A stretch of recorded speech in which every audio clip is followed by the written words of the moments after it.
Hey, it was good. This is my conversation with Tyler Goldstein. Tyler is the author of Sentient Singularity Theory, a theory of everything, or perhaps more accurately, a theory of everyone, which describes the totality of existence as a singularity of sentience, creating additional sentient singularities within itself. It was a great conversation. I hope you enjoy. You can check out Tyler at Theories of Everyone with Tyler Goldstein on YouTube. Start with the with in your overview for your theory, you talk about that the universe isn't objective but super subjective.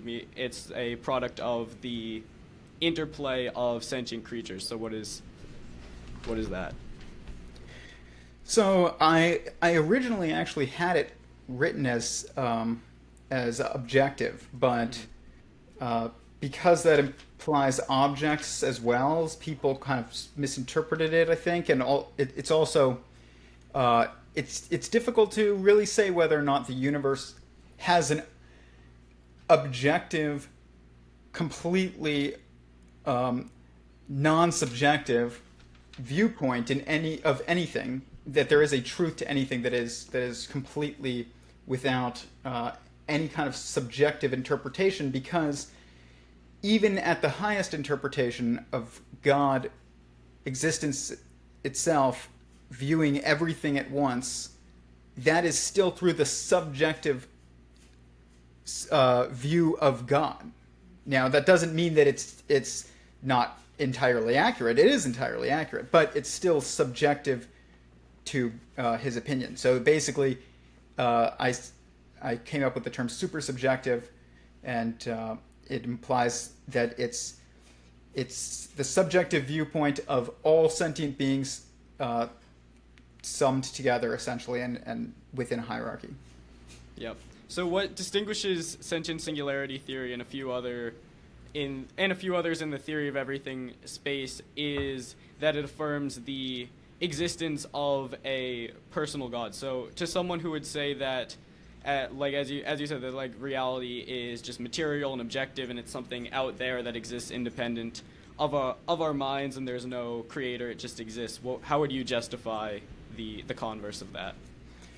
Well, I have a video on my channel called "Theories of Everything: The How-To Guide," and it kind of goes over all the uh, aspects that are involved with creating a theory of everything, which is not a term I really like, but I don't think it's wrong. It's the I call sentient singularity theory the theory of everyone, because it's about sentient beings. It's about the mind, and that is kind of, if sentience is the fundamental nature of existence, then that would be the case, that a fundamental theory would be a theory of someone. Not people who say that sentience is not the fundamental nature of existence are denying the reality of their experience as being the fundamental foundation by which they build a worldview on, which is not logical at all. If there's in that video, Theories of Everything: How to Guide, I explain that you have to start from basic assumptions if you're going to build a fundamental worldview, and you have to start from the basic assumptions, the fundamental assumptions, and there are only two, uh, and they are the same for everyone. And one of them describes the structure of existence, which is you can get to that by just through logic. Existence itself is, by definition, one existence. There is not multiple existences, because existence encapsulates all that exists and excludes all that doesn't exist, which isn't anything actually at all. So that's creates a constraint of oneness. And then the the assumption that you must hold above all other uh, assumptions is that existence is by nature sentient, because it is the thing that you know to be most true. You know you exist and you feel, and because you know that you exist and you feel, uh, and you know that more truly than you know anything else, you must assume that the nature of existence is sentient, fundamentally. And to deny that it's a serious error, and it's probably a result of our education system. But Yeah. What would you say to someone who would say yes, that the universe is a sentient singularity because obviously we're within the universe and we're aware of ourselves, so there can't be a dualism there. But how would you then justify the existence of other people? How would you go against like solipsism? so this is it takes a little bit more like logical rigor to get to that point, but I went through this as well when I first started this project. I realized I was like, okay, I am, and because I feel, people say I think, therefore I am, but that's true, but more fundamental to thinking is actually feeling, and because feeling is the beginning and end of a thought. It is how you orient your thoughts is around yourself, and that is you are aware of the self because of feeling, not because of thought. But so I started looking around at other people, and I was like, are you really here, or are you just a projection? And the reality is that I don't know if it's hard to say whether or not we can know that, but I think that we can get close enough to where essentially you can know, and it's the fact that there's multiplicity of sentience in the universe is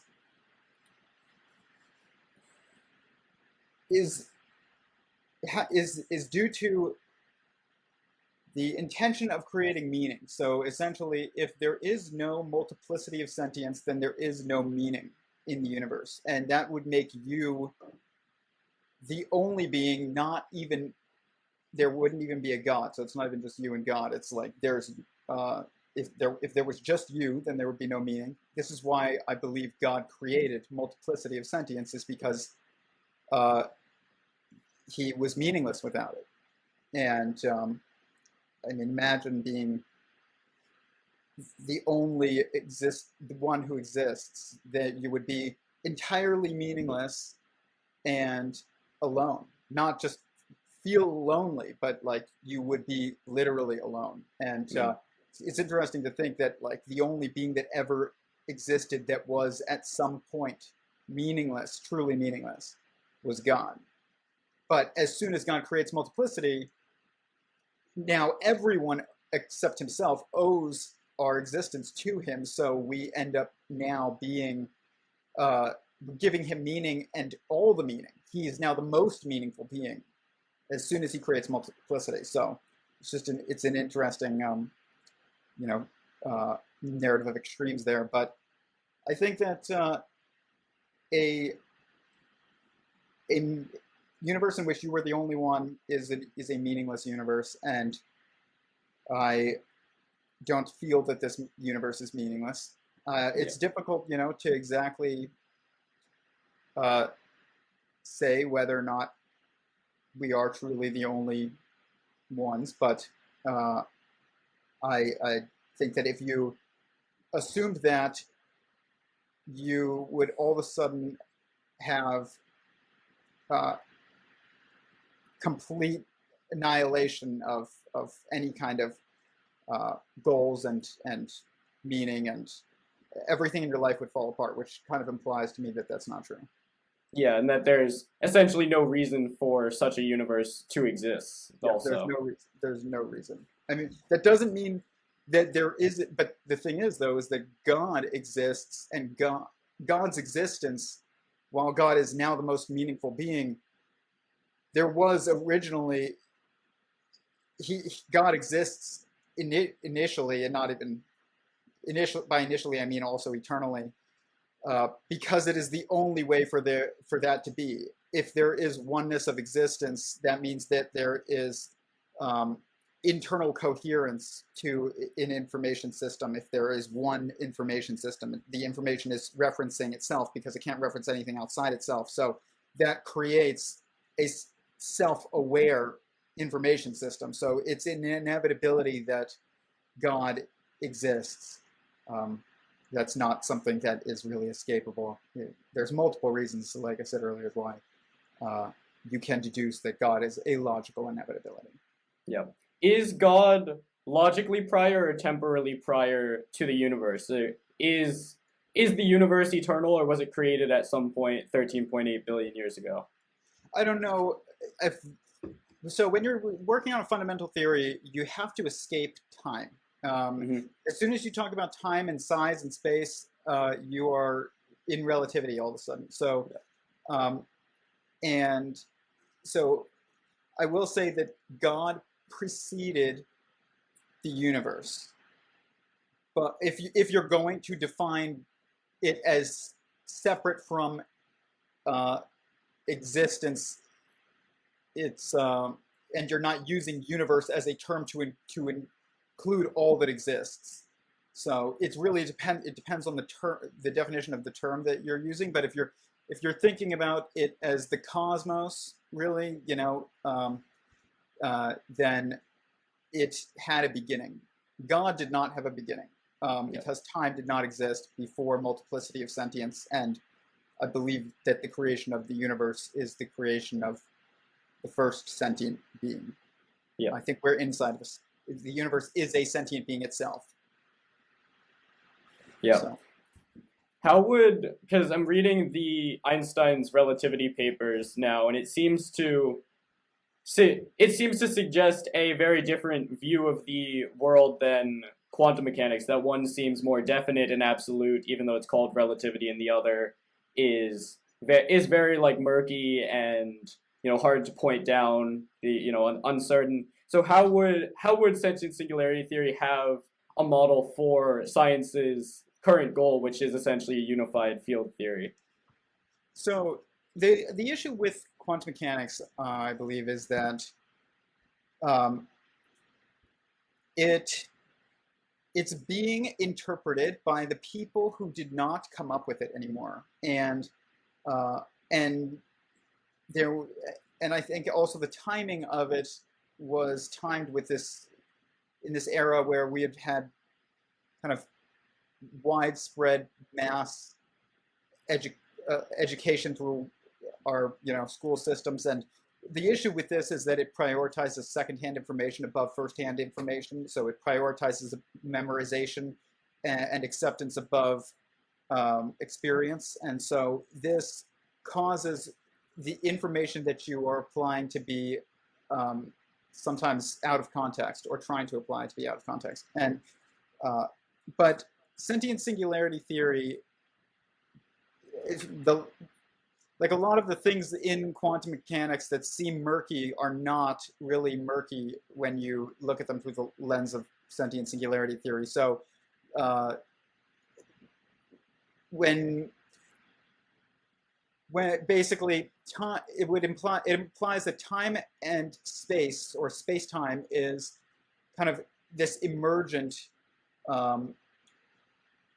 experience due to the combined perspectives of interacting sentient beings, and within a specific context and a specific hierarchy. And so that gives rise to the things that we see. And so the thoughts of the being that you're within create concrete realities for us. So if you look into like, I don't know, Bernardo Kastrup's work or something like that, he talks about,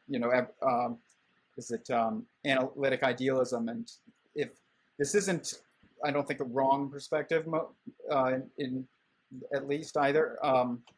No, I'm not saying anybody has it completely right, but the idea that that the world is fundamentally ideas, that's not really wrong necessarily either. Is that the world in which we perceive as space-time, it's what we perceive as matter is just ideas within the context of the mind that you're within, your mind within a mind. So the thoughts of the mind that you're within are going to trump yours. So they're going to be concrete to you, and your thoughts are not going to necessarily be as concretized. But quantum mechanics, I don't know if I'm answering your question as well as I would hope, but quantum mechanics there has a lot of murkiness that I don't think is warranted when people talk about wave-particle duality and things like that. That's not an issue at all. If you think about what a particle is, and the context of a lot of these murky kind of superposition type of ideas that don't seem to make sense in the context of us applying them in general relativity, they do make sense if you think about this as kind of a place of waves of information that are interacting. And then when you have waves of information interacting in a certain moment, what you get is a point. And we call that a particle, but it's probably better to call it a point, because when we call something a particle, it implies people think it's like a little bit of sand or something. It's like a little tiny bit of like matter, as in what we think of as matter, like rock or something like that. But that's not what it is. It's that you're looking at something you're looking at a wave, and because of the constraints of focus of your own mind, you're only able to see one point on that wave. So it's when you think about quantum mechanics, and it's like you can only measure the velocity or the position of a particle, at an elementary particle. You can't measure them at the same time, but you can measure either its position or its velocity. If you think about a wave in the ocean, you're looking at this wave through like a very long tube maybe, and you can only see one part of the wave at the time. You could measure the velocity of the wave coming towards you, or you could look at the position of the point that you're seeing on that wave. But that is you're taking like a snapshot of a dynamic process. You're not it's not static, so it's moving, and it's the constraints of focus of your own mind that are causing it to this kind of weird phenomenon to exist. So this is where sentient singularity theory kind of clears up the murkiness. I don't know if I'm clearing up the murkiness in my attempt to explain it here, but No, that's good. But is that if you think about it as the constraints of focus of a mind, your mind, always being at play in the observations that you see, then what happens is it explains kind of why there is this weird murkiness between waves and particles and singularity and multiplicity, and I think that a lot of the really weird quantum metaphors that have been given, like Schrodinger's cat and things like that, are just really confusing us and are not correct in the way that we are interpreting them. Yeah. I don't agree with the term, if you think you understand quantum mechanics, you don't understand quantum mechanics. I think that that's true of most people with PhDs in physics, but it doesn't necessarily need to be true. Mm-hmm. I think that we can understand quantum mechanics, and there is a space in which it is intuitive. But that space in which it is intuitive is in the nested interacting space of minds. That is the place in which it's intuitive. Yeah, that makes sense. The Bernardo Kastrup said that in an interview I saw with him that there are as many basically definitions of God as there is people. This is a question I got on my channel, which I didn't entirely know how to answer. It's but like what is the internal? I don't know if you can have any insight into this, but what is the internal private experience of God like? I have thought a lot about it, and God has probably the same emotions as us. I don't think that there are.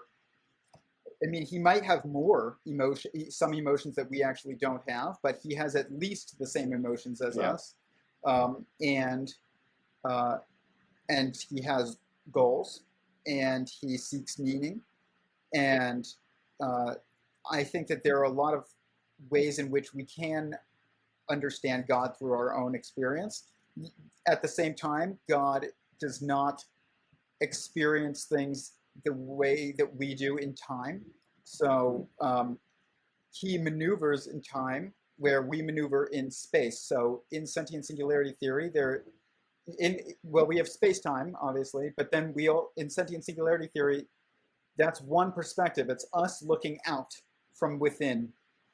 But then there is another perspective that exists in sentient singularity theory in a model that I have that kind of shows where these two overlapping four-dimensional structures exist, which is time-space. It's just the opposite.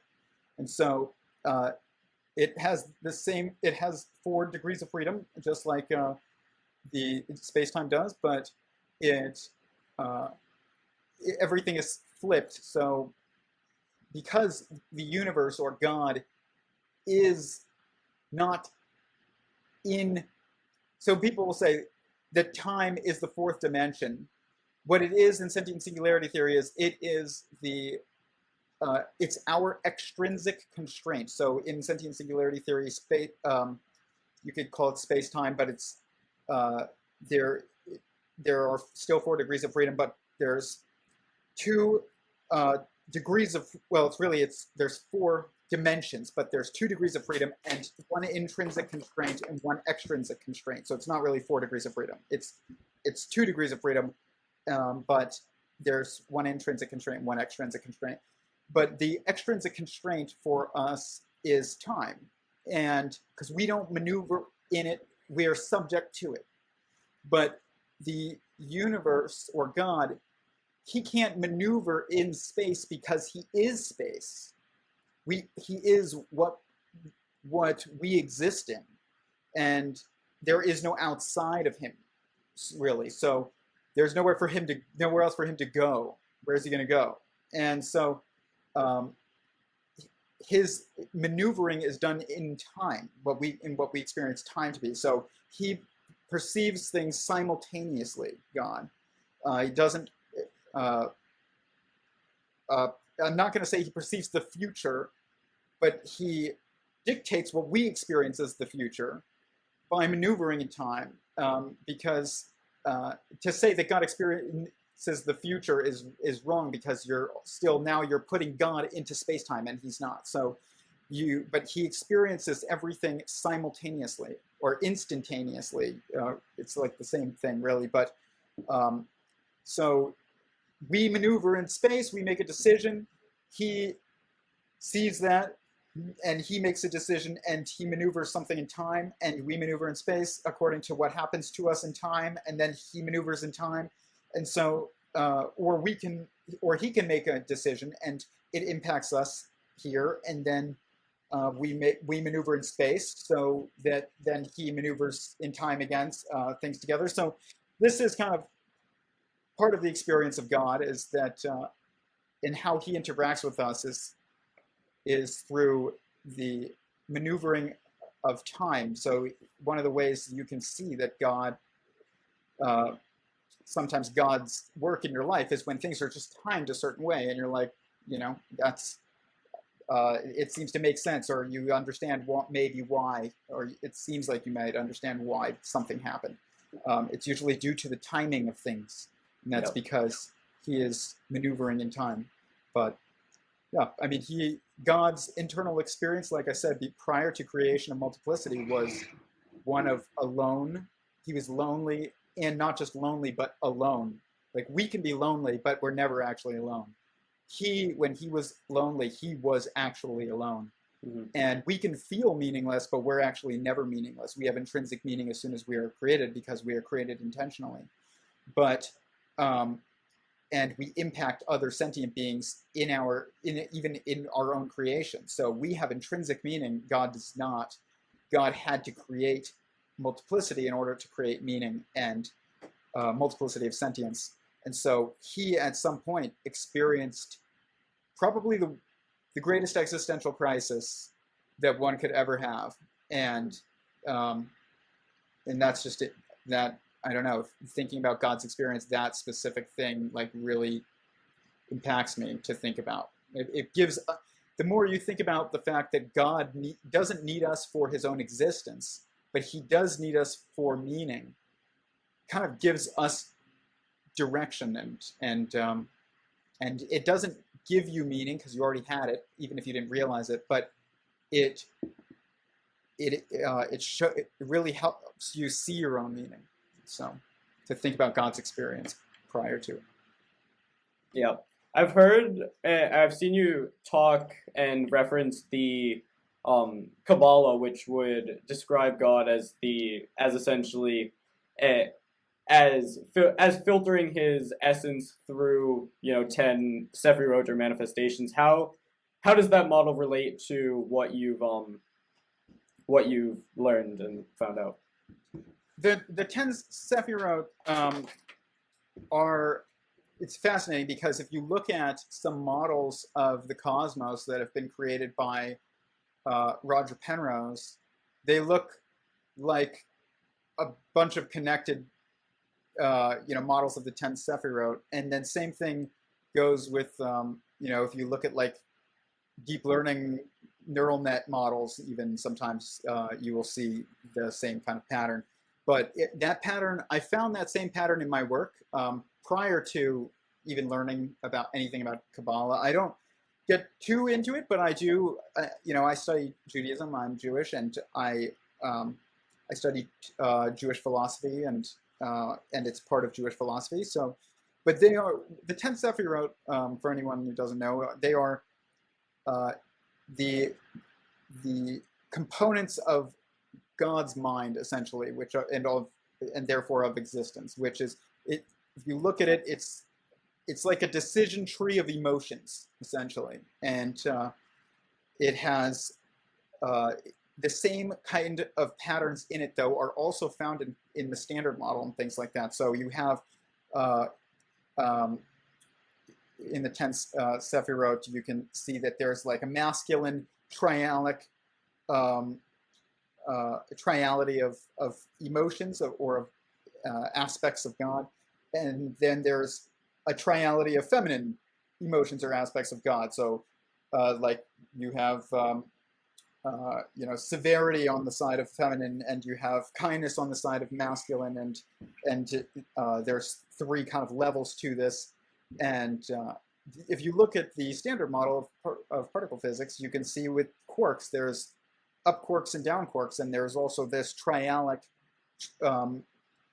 view of the generationalities of these quarks. So you have up and charm and truth, and you have down and strange and beauty, or people will say bottom and top quarks, and sometimes substitute that for bottom and beauty. But I like the truth and beauty quarks. But I like the truth and beauty quarks better.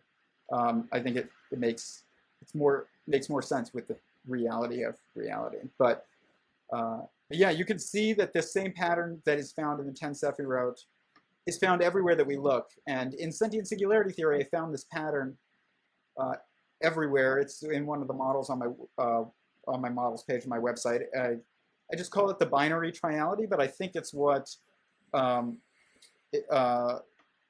people in string theory actually call a Calabi-Yau manifold, which is it's this two sets of three or three sets of two kind of dimensional system everywhere. So if you look at the orders of operations in mathematics, you can see that there's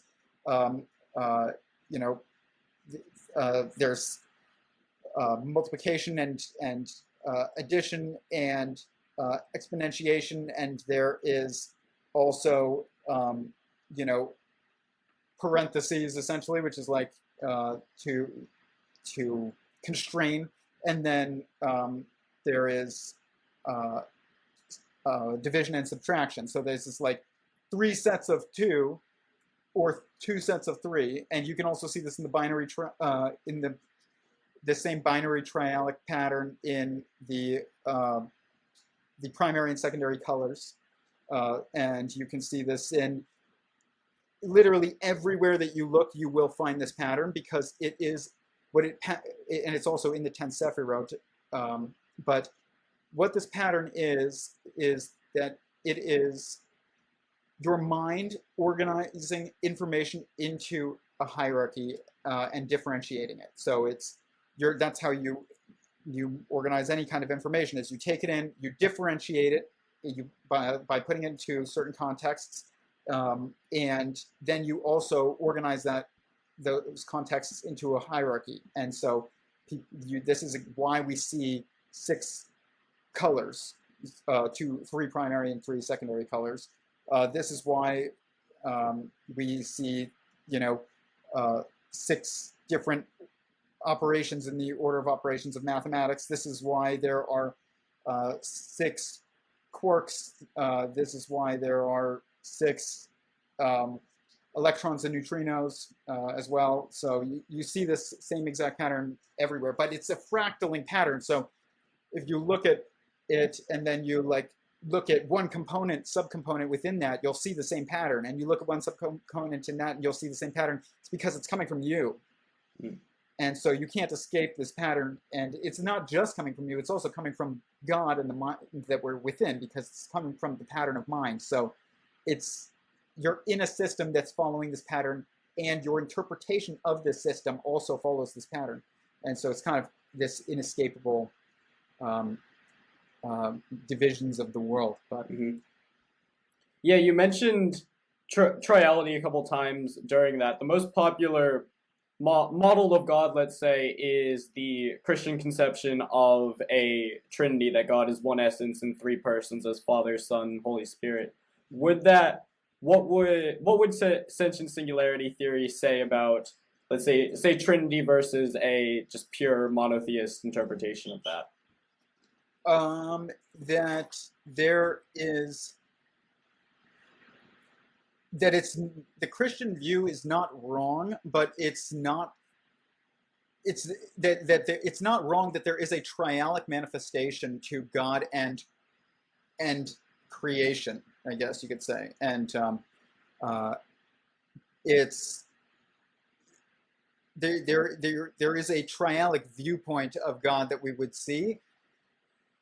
It's very, very difficult to get to start really thinking about this on that level of fundamentality of because sometimes at that level, things that we can only perceive as multiple different perspectives end up being true at the same time at that level. It appears paradoxical, but it's really not. Chris Langan talks about this too. Is that at the level of God, essentially all paradoxes are reconciled, I think is basically what he says. And I see that as well, that's true. But my issue with the Christian model, and just speaking personally, I was an atheist, a self-described atheist for many, many years of my life, 24 years of my life. But this project of trying to understand mind and ended up leading me to theism. But so while I do believe that the Christians are right about a lot. I personally read the Bible, including the New Testament, and I think that it is legitimate scripture, and I think the Christians are right about Messiah. But I would say that the idea that there is 3 persons in one essence is not, if it is correct, it's not complete. That's what I will say. If there is 3 persons in one essence, that essence is also one person. So at the end, all be all, there is one God. There is not 3 in one. I would not say that because, and yeah, I get that. Like, if you look at the Bible, you will see, especially in Hebrew, which is funny, you will actually see that the words for God are used in instances where it's plural, and it, it's used for in instances that would imply that there's a multiplicity there in some ways, but it's also very clear in other instances that there is one God. But it is inevitable that there was one initial sentience, not three.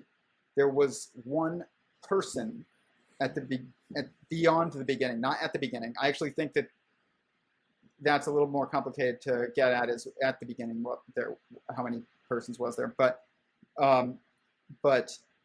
beyond the beginning, there's one, and so if it's three persons in one essence, it's three persons that share an essence, but they're within one person. So it's ultimately, it is logically inevitable there is one God, and I don't think that it is good to I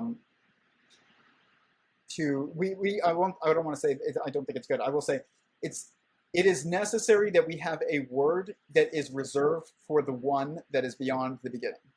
Yeah. And I use the word God for that. And only that one. Yeah, and it also says this in the gospel, I believe, that I and the Father are one, that you can't have an ultimate separation between that. Well, there's many ways to interpret that, but you could, especially if you're going to say that it's within one essence, then basically saying I and the Father are one is to say that that to speak to me is essentially to speak to him. My will and his will are 100% aligned. And I would say that that's, I don't disagree with that narrative in Christianity at all. I mean, it is possible that to be for the Messiah to be completely aligned with God, and that makes sense, actually, I think. So in that way, they would share one essence. So there would not be really a separation there. But that doesn't. There's so much to that conversation, and it's. But I would say that just it's important to focus on the logical inevitability that there is one God. Yeah. Or there is one sentience that is the initial sentience, and that all other sentient beings are from, including the Son, from the Father. Not. Yeah. And there is a hierarchy in Christianity that is laid out as well. It's like God, Christ, man, woman, child. That is like the family hierarchy of humanity that is laid out in Christianity, and that makes a lot of sense with narrative. It is consistent with sentient singularity theory. To be quite honest, sentient singularity theory doesn't. I don't make any claims as to like who Messiah is or anything like that. But I will say that Scripture is not contradictory. Any of the Abrahamic traditions, at least I would say, are not. They are consistent with sentient singularity theory.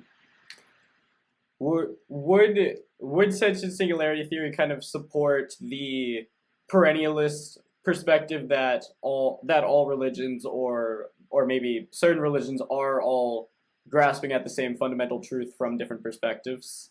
Yes. It implies that there are multiple legitimate theological or scriptural traditions. I don't like to use the word religion because I think it confuses people. It has so many different attached meanings to it that people that aren't necessarily true always. And but sentient singularity theory implies that there are multiple scriptural traditions that are legitimate theological traditions. And if you examine the major traditions or religions of the world, you will find the same patterns that are in sentient singularity theory. You will see the trialic pattern in the Abrahamic tradition of Judaism, Christianity, and Islam, and you will see the same pattern in the Eastern traditions. I think I'm not as well versed in them, but I think that you do see them in the major Eastern religions of Buddhism, Hinduism and Sikhism. But and if you look at the interactions between these theological traditions as well, you will see the same kind of feminine and masculine aspects of them that you'll see, and also even in every other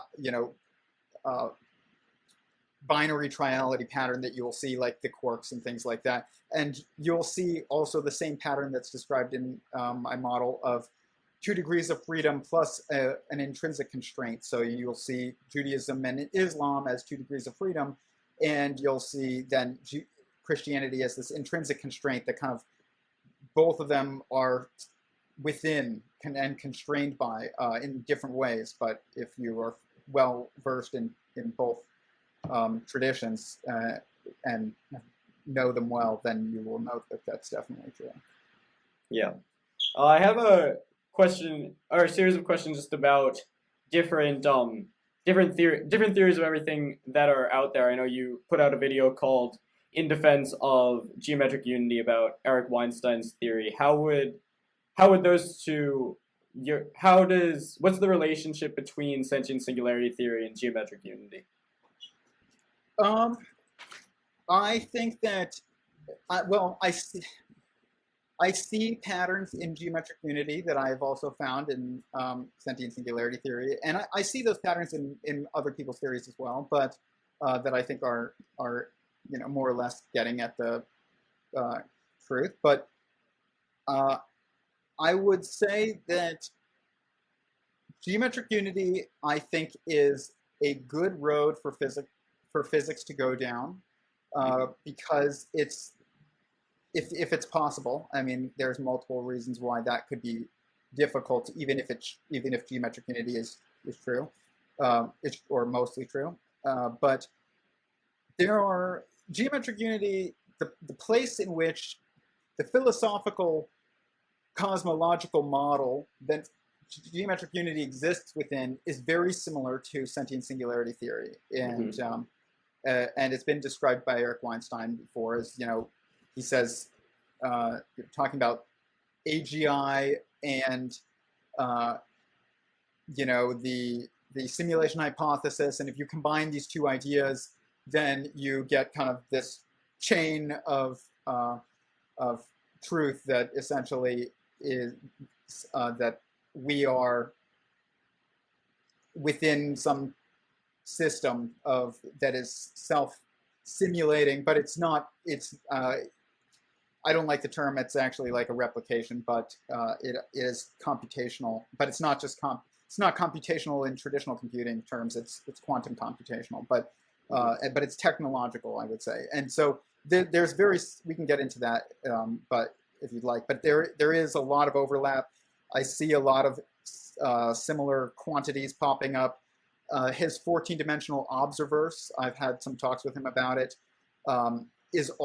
seems to be a structure that is found in my work, and I don't want to say it is definitely the same thing, but I would say that because I don't want to tell you what his is, it's his model, but from what I've heard him say on different podcasts, and from what he has told me when I've spoken to him about it, it seems to me to be basically what I think that we're looking at the same thing. But even if we're not, even if it's not exactly the same, the 14-dimensional structure that is responsible for the 14-dimensional observers is the same structure that's responsible for my 14 dimensions of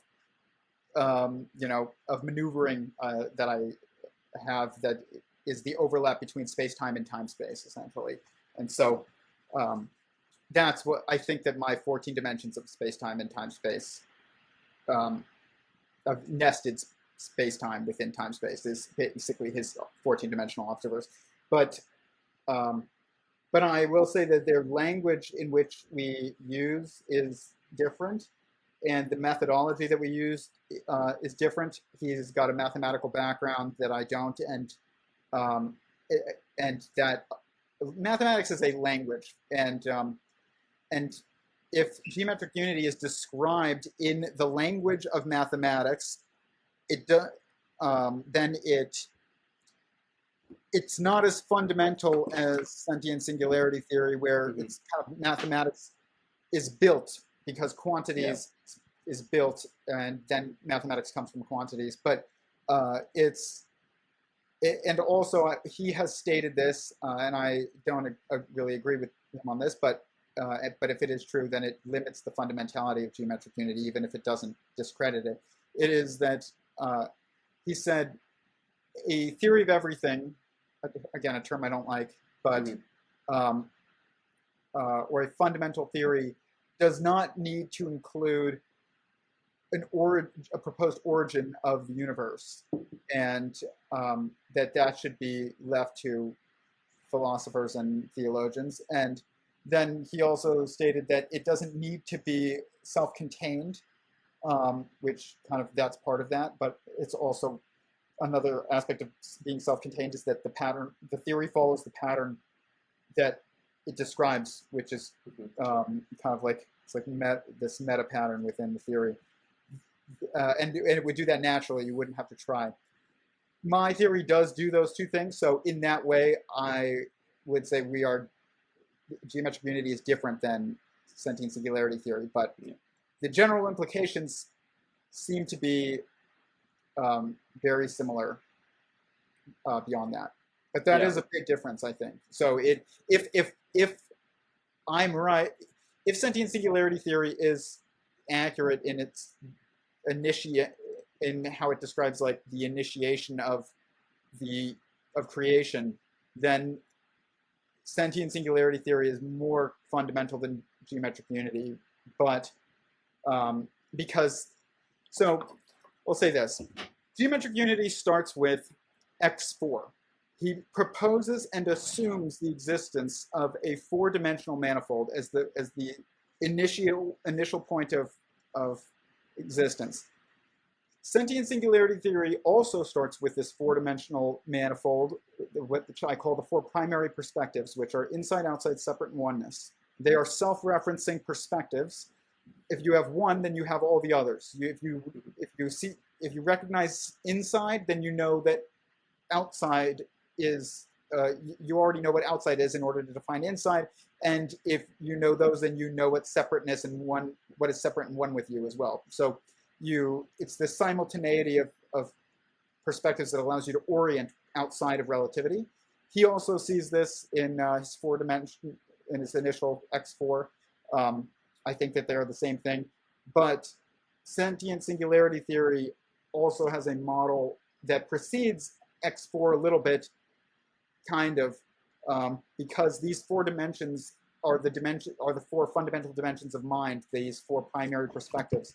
And so this is, it is always kind of present, but it's also that sentient singularity theory includes an origin of the universe. So that is what differentiates it from geometric unity, I would say. Yeah, but Weinstein wouldn't say like for that philosophy and theology are invalid like other, let's say physicalists. No, I don't think he would say that. Mm-hmm.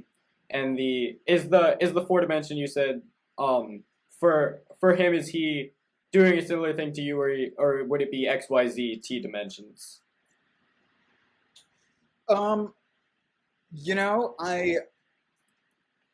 I don't think it's actually that. Based on my conversations with him, I can't say for sure, and so this is a disclaimer. Like I'm not. Okay. I do think I understand what's geometric unity better than most people, and based on my, like I said, discussions I've had with him, and just my ability to kind of predict things about geometric unity that then found out were accurate. But I'm not mathematically literate the way that he is, so I'm not going to. There are certain conversations that I can't have, but I would just. Yeah, I I got a bit lost in what in the question, to be quite honest. But yeah, I mean, he would not say that theology and I don't know about theology, but he certainly studies scripture. But I don't think he would claim that philosophy is illegitimate. But I would say that you can't really separate philosophy from physics at a certain point, especially if we are if the fundamental nature of existence is that we're inside a mind and we're minds, and that's creating the quantum mechanical patterns that we're seeing. Like you can't separate philosophy from physics at a fundamental level. They're the same thing, actually. So, yeah, what would be the model of, let's say, the like purpose or end of the teleology of human existence? Like, what are we supposed to do? Let's say individually, or what is humanity collectively? Like individually. I think that we are supposed to contribute to the growth and harmonization of the manifestation of meaning, essentially. Mm-hmm. And so kind of a crossover here with Eric Weinstein once said that the meaning, I think he said, the meaning of life is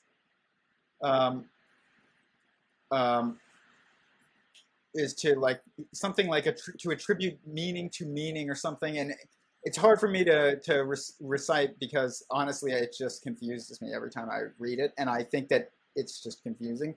But I think I understand why I think he gets closer to the answer, even though I don't think it's there in that.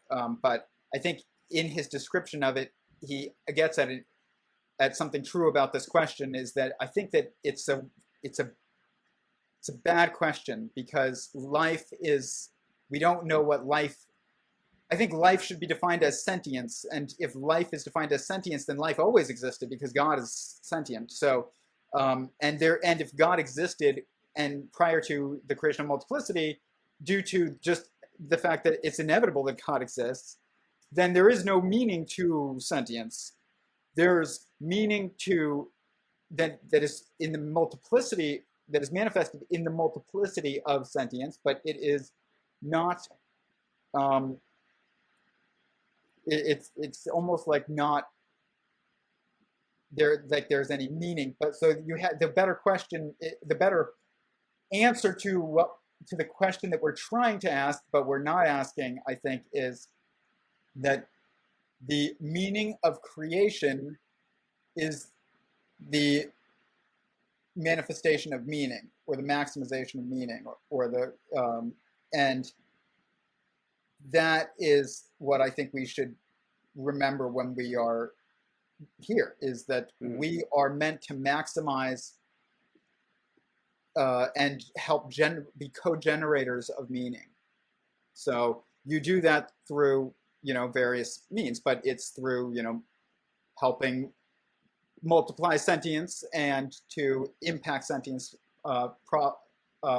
positively, that leads to the evolution of sentience over time. So yeah, I mean, there's lots of ways to do that. I mean, personally, I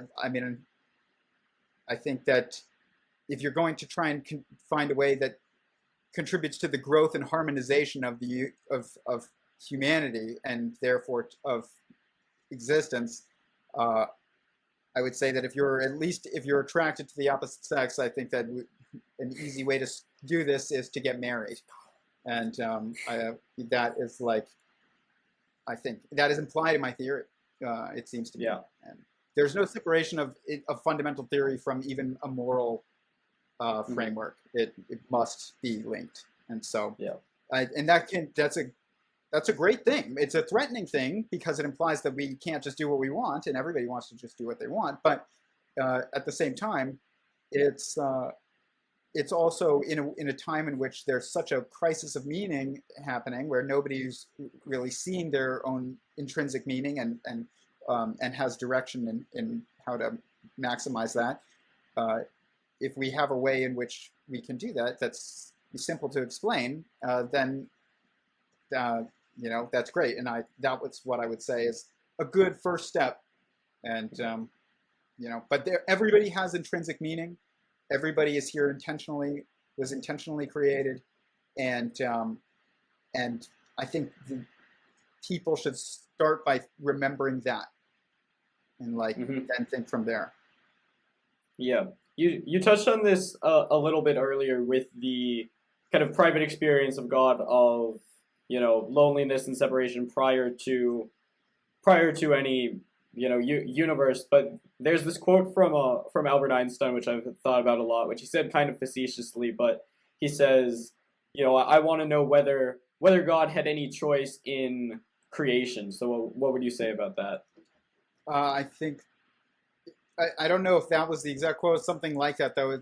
It might be something like, did he have any choice in the rules of the universe? Or if you might, I'm not sure which one it is, because the answer is different for those two questions. I think that sentient singularity theory implies that the creation of multiplicity must have been a choice by God to go against his nature of oneness, because there's one existence, and also it must have been a free will choice. I don't want to say it was necessarily against his nature, but it was a free will choice for God to make multiplicity, and it must have been a choice. It was not, if he didn't choose to do it, it would not have happened.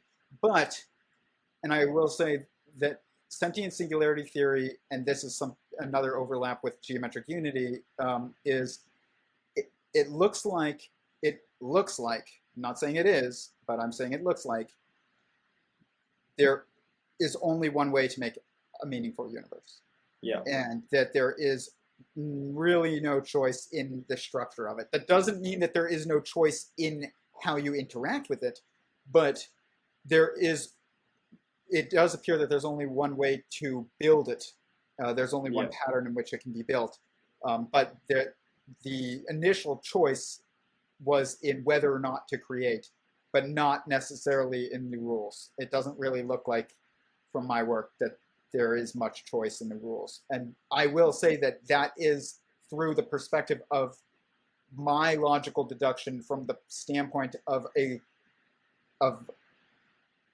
internal, subjective observer within God. So I'm not, it might be that we just cannot understand what that is like, because maybe even the choices of God manifest to us as no choice, as perfect logic, and that there was no choice. So, but just operating from God's inevitable constraint, which is his oneness, that is God's constraint, is his oneness.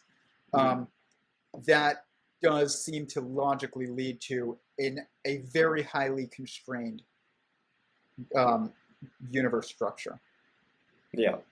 So God did have a choice in whether or not to create the universe. He may not have had a choice in how. Mm-hmm. Yeah. To take a slightly different tack from the questions we've talked about thus far, you've mentioned in some of your streams that you used to work for PragerU. What do you see as the problems and good parts of both the conservative movement but also just politics in general? I think that this is tough, because I think that the narrative in politics is capitalism versus communism, conservatives versus liberals, men versus women. This is all wrong. It is not men versus women. We are dependent on each other, and we are meant to have a harmonious, cooperative, and kind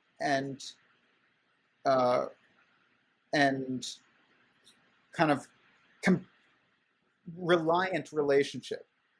And this should also be the case in politics, and it's not right now. And this is also the case, actually, of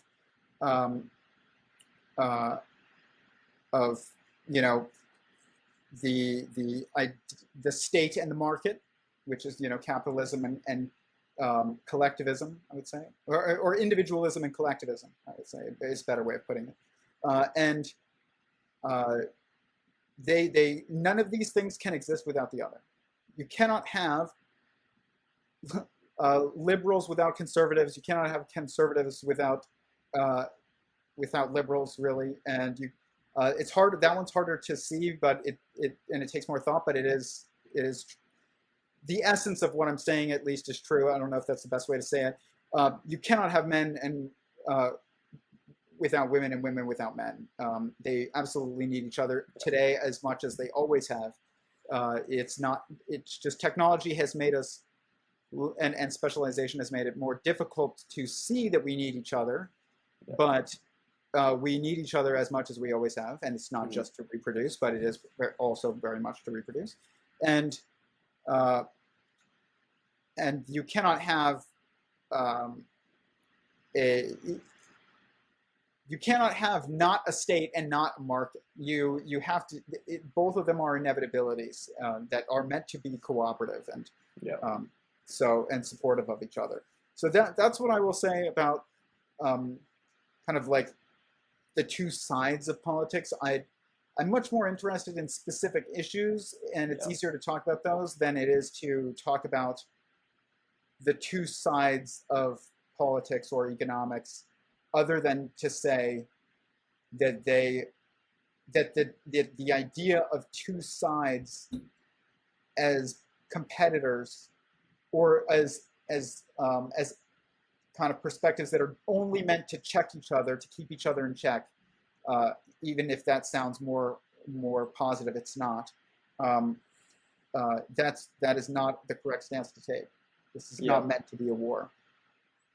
Yeah, and this is something I've noticed in with respect to especially conservatives combating transgender ideologies, that there will be the question like what is a woman, that they'll put this, but then their own definition is essentially a physical definition. A woman is XX chromosomes, female genitalia, etc.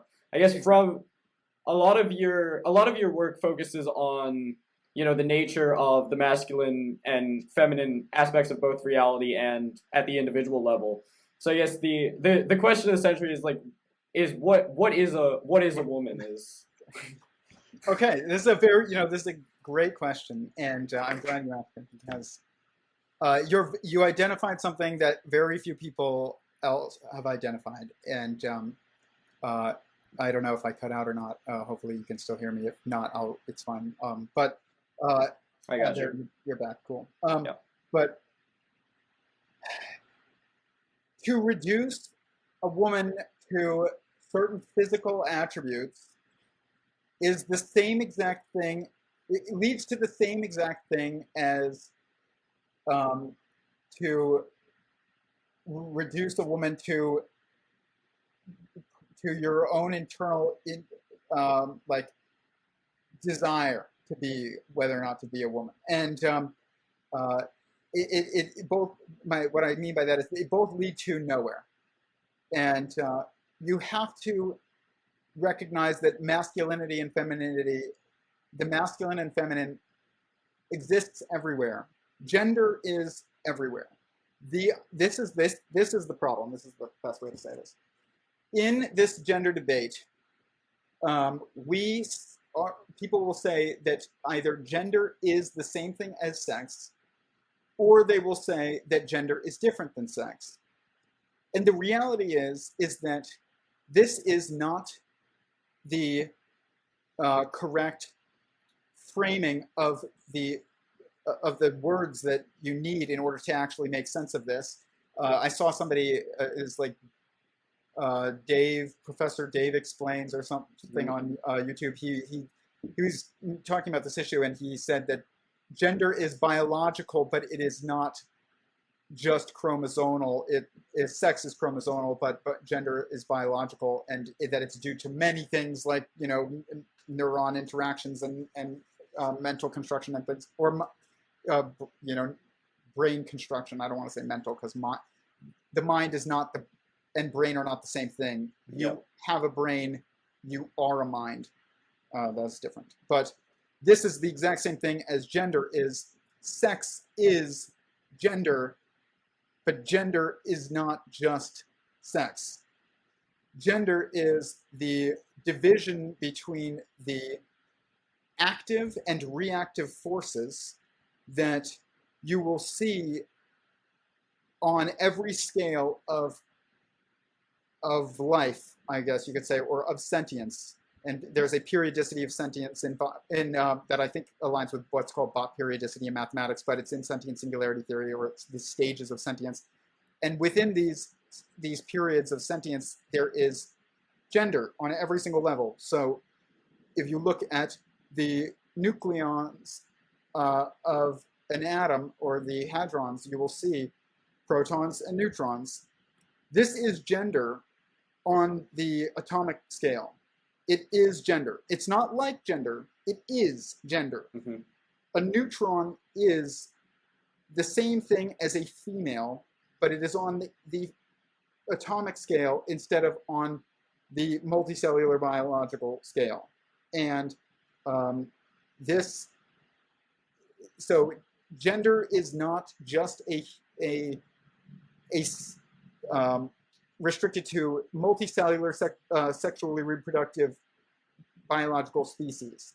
It exists also in atoms, and it also exists in on every other level of this periodicity, but it even exists in hierarchical relationships and things like that.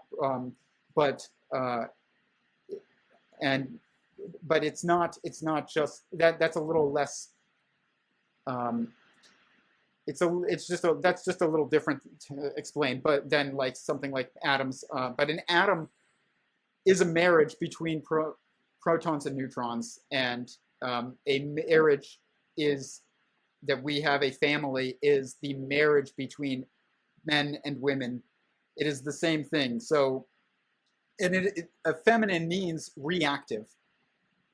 That's what it means, and masculine means active. And what this comes down to is where is focus. So the feminine will be focused on others or on another, and to be masculine is to be focused on self. And so this causes actual metaphysical natures to men and women, and protons and neutrons, that manifest in their behavior that are beyond even your chromosomes, and cannot be changed by us to just at will. So they, it's funny because people say gender is a social construct, and then other people say gender is not a social construct. Gender is, I would say, technically is a social construct in that they are two dimensions of the interactions of multiplicity, but that does not mean that they are not fixed in the human experience. They are. You cannot, just because something is a social construct does not mean it is not an inevitable social construct. Mm-hmm. It can be an inevitable social construct and therefore not be escapable or changeable. And it's not, gender is not an escapable or changeable thing, but it's not due to physical attributes. Conservatives, they'll say things like, you don't have a womb, you don't have these chromosomes, you don't have this anatomy, and then you're not a woman. It's like, but what about when people can grow wombs and then they can put them into people? What if you can use CRISPR to change chromosomes over time? Then what? And the reality is I would say no. You're still going to be metaphysically one gender or the other, that the one that you were from the start. You cannot change that, even if you changed everything else. Whereas, like, if you get into this, the conservatives are wrong if they're going to try and just use physical attributes to define what is one gender or the other. Even though they are linked to one gender or the other, they are not the fundamental definer. And the liberals side of this is going to also be wrong if they think that you can even logically know whether or not you are the wrong gender. And it also almost makes it more, it's physical again. So like, it's kind of like with both of these ideologies, it's the same kind of like circle thing that happens where if you go too far to the left, you become right, or if you go too far to the right, you become left. And people will say things like that. That same thing happens with this whole gender debate, and it's because both definitions are not based on a fundamental foundational truth, and that is that you are one gender or the other due to the metaphysical nature that you were assigned. And I would say that but the thing is that also must be recognized is that I do not think that I don't believe anybody was put in the wrong body. That implies that does not, it is not suggested by sentient singularity theory that would happen. And so I don't think that it's definitely not right, I don't believe, to use what I'm saying to justify the idea that anybody is in the wrong body. I'm not saying that. I'm saying that gender is an inescapable, fundamental constraint of multiplicity, and we should not avoid it. And it's one of the wonderful things about existing. It is probably the easiest way in which we can help realize our own meaning, and we should, embrace it, I guess. That's what I'll say. So, yeah, that's what I guess I would agree more with the conservatives on some things when they say things like, the what is a woman thing. That's when, I saw Matt Walsh was speaking once to someone who was biologically a man and was claiming that they thought that they were a woman, and he asked why they thought that, and they said, I listened to a bunch of trans people, and listening to their experience, I realized that was just like me, and so I knew that that was, that I was that. And he said, but you didn't say that you listened to women and that you identified with them, and that you said, trans people. And you will see this every time, because it is impossible for us to even know what it is like truly to be someone that we're not. Yeah. And so you can't know, you wouldn't, if you're a man, then there is no way for you to know what it's like to be a woman enough to know whether or not you are one internally. That's not it. That the logic does break down, and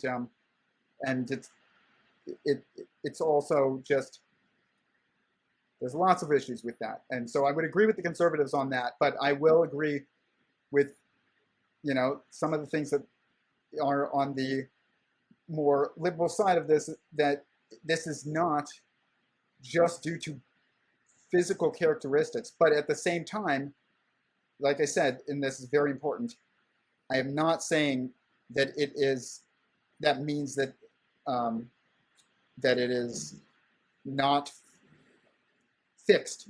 It is fixed. Mm-hmm. and so I the end result is of the conservatives is what I would more agree with, but I would think that I would say that they are they you can't you cannot just base this on physical characteristics. It will fall apart logically in the end.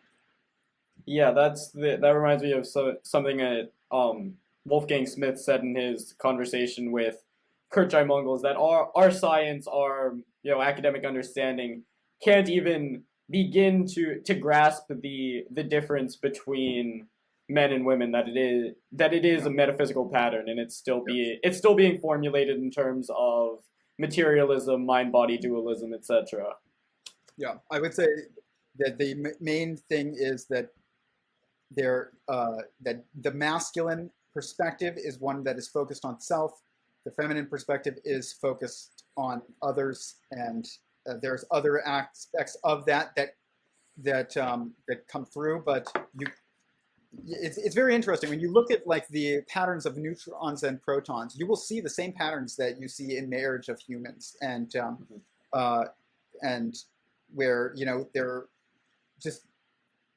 are just patterns in isotopes that you will see mirrored in human marital patterns in society over time. But when I first started this work, I was like, okay, if a proton is a male, then is an electron female? But that's not accurate. First of all, an electron is different than a composite structure like a proton or a neutron, which is it's multiple quarks. Whereas an electron is a point on a wave. It's very different. But also, then I looked at, okay, well then it's a neutron. A female is a neutron essentially. And then I looked to see if those patterns aligned with human marriages and gender interactions, and I saw it perfectly. And what the main lesson of this was that the feminine is not a negative force. If the masculine is a positive force, if it is an active force, the feminine is not a negative force. It is a neutral force, and it's a charge dependent force. It will take on the charge of that is what it is around. So that is kind of a way of understanding the feminine that is important, I think. Yeah, this is the last question on kind of that political tack. But another thing I see is kind of shilling for total free market, big corporations, etc. And I feel like that people will criticize like the World Economic Forum for having leftist policy objectives, and then be totally on the side of the mega corporations, which is what this actually consists of. So how can you decouple kind of the impulse towards like mammon and selling out to what can win in the tech singularity from economic freedom? I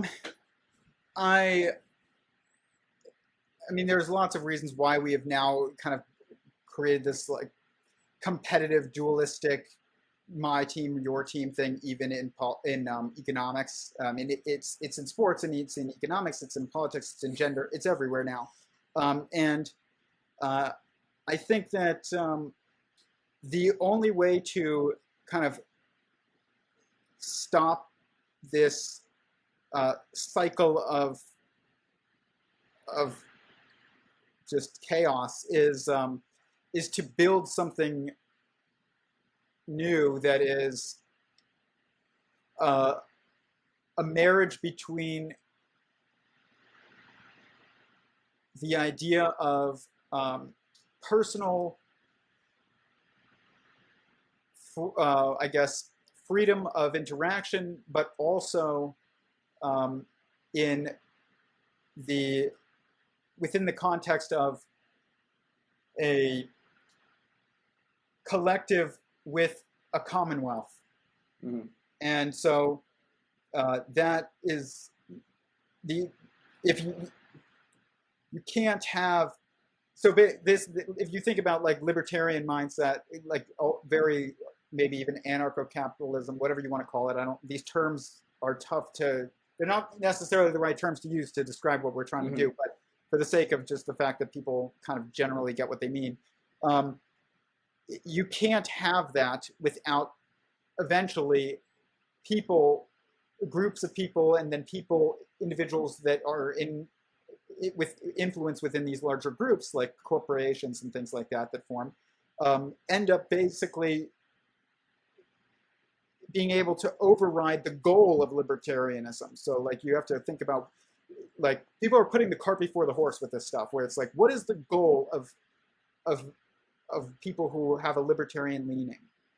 And what is the goal of people who have a communist leaning? And what's funny is, like, a lot of times the goal is the same. It's the methodology that they end up signing on to that ends up being different. And then what happens is that you end up fighting over methodologies, so much so that you're defined by those methodologies instead of being defined by the initial goal in the first place. And so that's, I would say, the main issue is that we are placing methods before goals. If you ever place methods before goals, you will, it is the surest way to fail.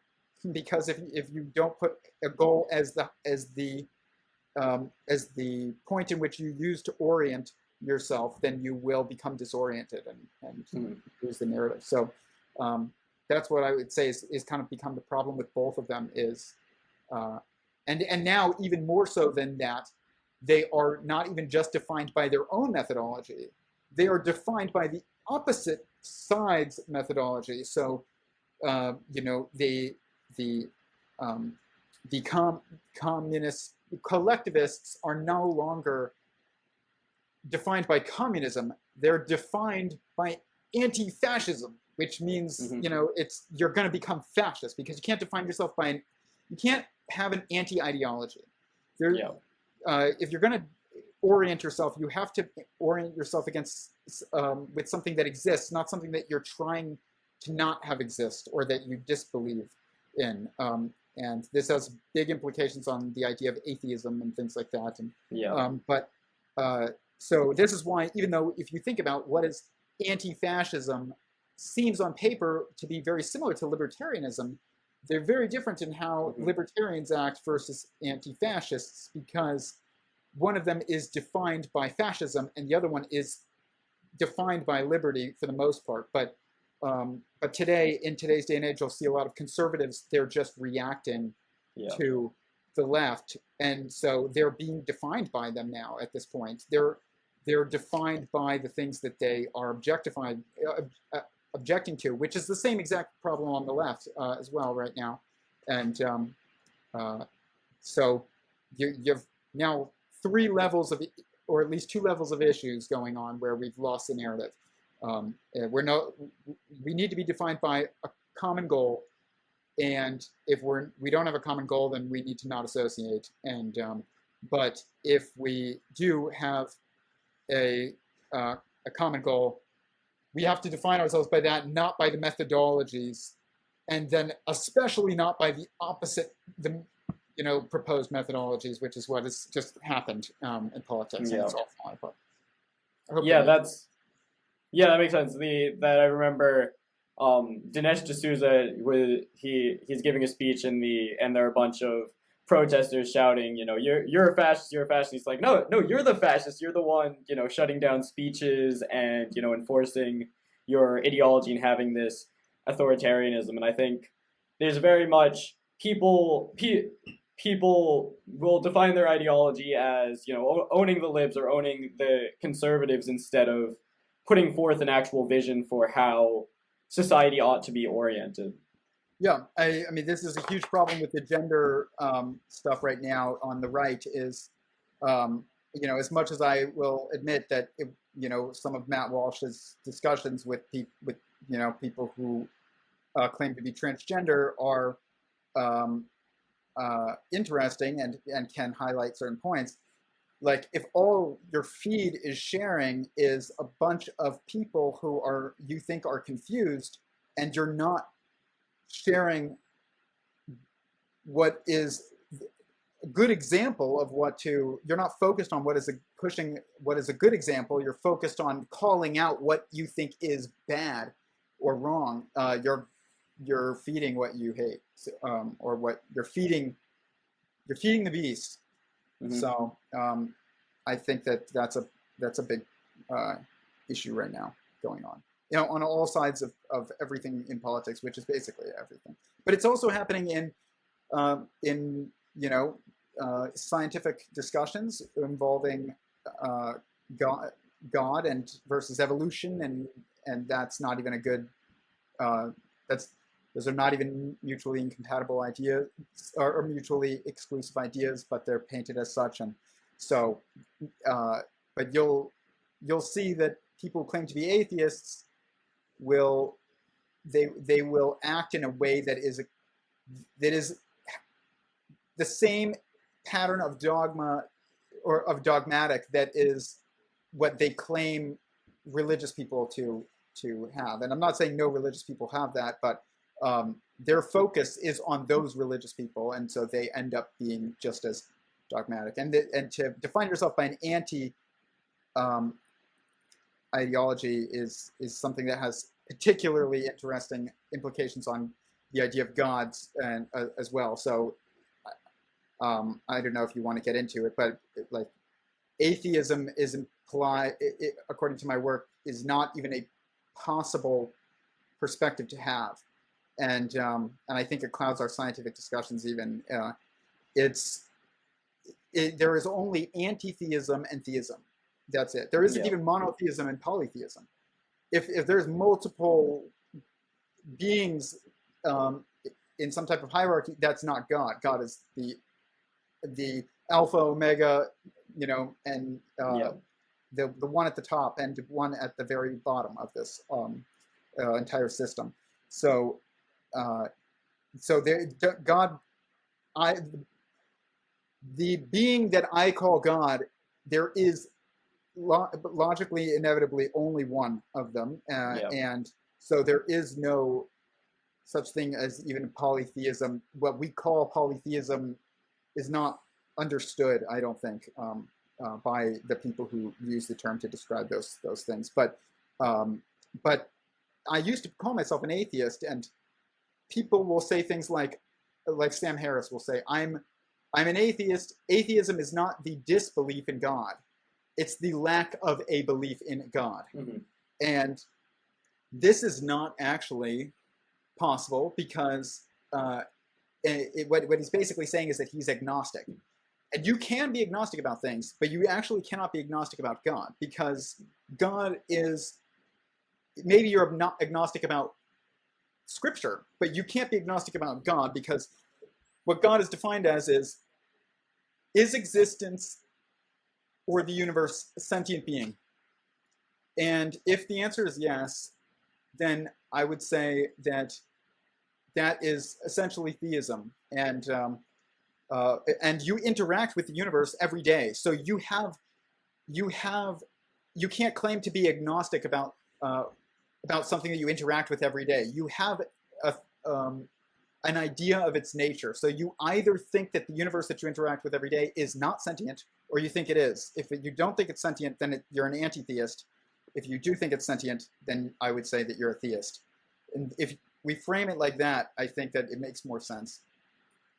Yeah, this is you. I was listening to a YouTube short with Stephen Fry, and he's like, God is, mean and hideous and nasty. Why would God give children bone cancer? And you listen to some of these people, some of these new atheists, and they're not presenting or in some cases they might be, but they're not presenting a rational argument against God. If you just listen to them, it sounds like they dislike God, that they're anti-theists.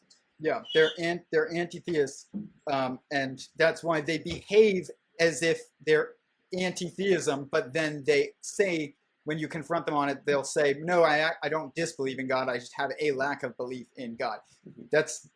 You can't do that. I can say I have no belief on Bigfoot because I don't follow the issue very much, but I can't say I have a lack of belief about you know, um, the sun outside because I interact with it constantly, so I can't have a lack of belief about it.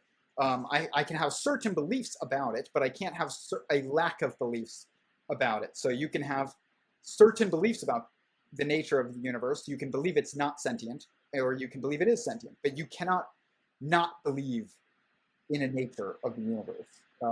But they do, when you listen to these people, and I've heard Sam Harris say kind of like the same thing, is like, why would a good God give, children disease and stuff like that? And that is not an argument against a sentient creator. And also, it's not within the context of, it's kind of a straw man in a way, even though I don't really want to use the term, I'm trying to avoid using that term, because their framework of why this is so terrible is one in which there's only this world and our experience in it.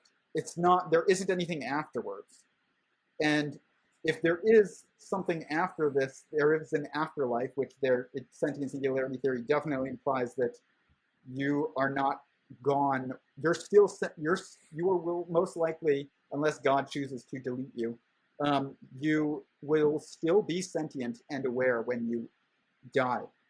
You just can't change anymore. You're not in the change space. You're a file now. You're you're on the desktop. The desktop is space-time. You're interacting with everyone, and you're changing, and you're a story that's sentient, that's being written, and you're co-writing it. And then at a certain point, that file is going to be closed, and it's either going to be saved or it's going to be deleted. And but if it is saved, that means, what people don't understand is information is context. So you cannot save information outside the context in which it exists. And the context of the information that we have accumulated in our lives is ourselves. And there is no point to consciously creating us if we're not going to save the information. So when we close the file, or when God closes the file and saves us onto the hard drive, you're still aware and sentient. You're just not able to make changes anymore in space. So that's, if that is part of this narrative, then suffering while alive is not, it must be also taken into the context of whatever will happen then. It's not just this. God didn't just make kids have cancer. There's something else going on that he's doing that's not just that. Yeah. And maybe it wasn't God that made us kids get cancer. Maybe it was us, rebelling and trying to build our own world and, making plastics and stuff like that. I don't know. Maybe that's from us. Yeah. You could just as easily make an argument for, let's say, someone who professes the belief in God. So I saw this stream with Sneeko Zerka and Ryan Dawson, and Ryan was an atheist, and he said, and Zerka said, he says his morality comes from his conscience. That's the gayest thing I've ever heard. And and he is like, but then the thing he said in response to him is like, this is a guy who has a family, who is, generally a moral and good guy, versus you who are, fornicating and have cocaine and hookers. So isn't there a case to be made that someone who, and I don't want to single that specific person out, I like him, but couldn't you say that someone who is continuously committing sin despite, saying that they have a belief in God is still an anti-theist in that sense? It depends on their thought process and in which the sin is created, is acted, and because everybody sins and everybody will continue to sin forever until we die, and that doesn't mean you can't work on your sins and get better and do them less often, or maybe even eliminate some of them entirely, and then maybe you develop new ones. But So I would say that consistency is important. So if you are sinning and you are not feeling bad about it, and you don't, and it's not like you're trying to change your life at all, even if you're not trying as well as you should be, which that's very common, um, uh, that would be a problem. So to claim to believe in God, but to very actively, I wouldn't call it anti-theism to be to actively intentionally sin, but because even if you still believe that there is a God, you just might think that you're going to answer for those sins. You'll be like, well, I'm going to sin because I want to, and I'm being weak right now, but I do believe that I will answer for those sins. And but I would say that if you are a theist and you claim to be, it's very important for us to admit what is true so that we can start to work on doing what is right. Yeah. And that is kind of what I think is more important about people, primarily at first, at least, is, do you admit what you're doing is wrong? And if you can do that, then like that's the start. If you won't admit that what you're doing is wrong, that is almost that's more of a going against God than I think even sinning, because in a moment of weakness is. Don't create incoherence in your own mind, and also therefore in others. So if that guy sins, or if I sin, or you sin, or anyone sins, and then somebody says, well, don't you claim to believe in God, like that, and you just sinned, what is that about? And you're like, yeah, I was weak and I sinned and that's wrong. Then there's still this degree of coherence that you're promoting, and that is, that is compatible and coherent with God's with God. But if you're going to be called out on a sin, and you're like, yeah, but actually, you try and explain away why this is not a sin, that is different. So, I mean, I'm not saying that it's okay to sin, but I'm just saying that everybody does it, and that the most important thing for us to help each other move forward and improve ourselves is to, first and foremost, can we admit what is right and wrong? And people are very focused on what is right, and on what is wrong to do, and especially on the right now. But I think that we really need to focus even more so on what is the right thing to do. And the best, because it's the same thing as like you can't just be anti-sin. If all you did your entire life was never sin, it would not be a meaningful existence to God. You have to also do good things. If you do good things and you also ended up sinning, that seems to me like a more meaningful existence than a life in which you never did any mitzvahs, but all you did was sin, but you never committed any sins either. And it's so the focus should be on doing the right thing. And if you focus on doing the right thing enough, there won't be enough time to sin. Usually. Yeah. So this is I think a big difference between, let's say, the Jewish versus the Protestant Christian perspectives. In the Rosh Hashanah liturgy, it talks about, how if you're saying, if you sin and say, I'm gonna repent, and then sin some more, and then repent and sin for some more, that's not real repentance. I'm interested in, because it seems that the logical way that you'd say, let's say, or give me a moment, that you would get forgiveness from your sin would be to do good works. So then what's because this is pretty much one of the oldest theological debates, is whether salvation is by, faith or works, or both. So what would you say about that? I think that there is an interplay between faith and works. I don't like the term faith, but I get what people mean by it. I will say that I don't have faith in God's existence. I'm aware of God's existence. Mhm. I don't have faith in His existence. I have faith in His in His uh, providence, but I don't have faith in His existence. I have to have faith in His in His protection and sustainment and grace towards me, because I just have to have faith in that. But I do think it's logical too, but that doesn't mean that it's not His choice either. So like, it is His choice, but I don't have faith in God's existence. I know, I'm aware of God's existence, but I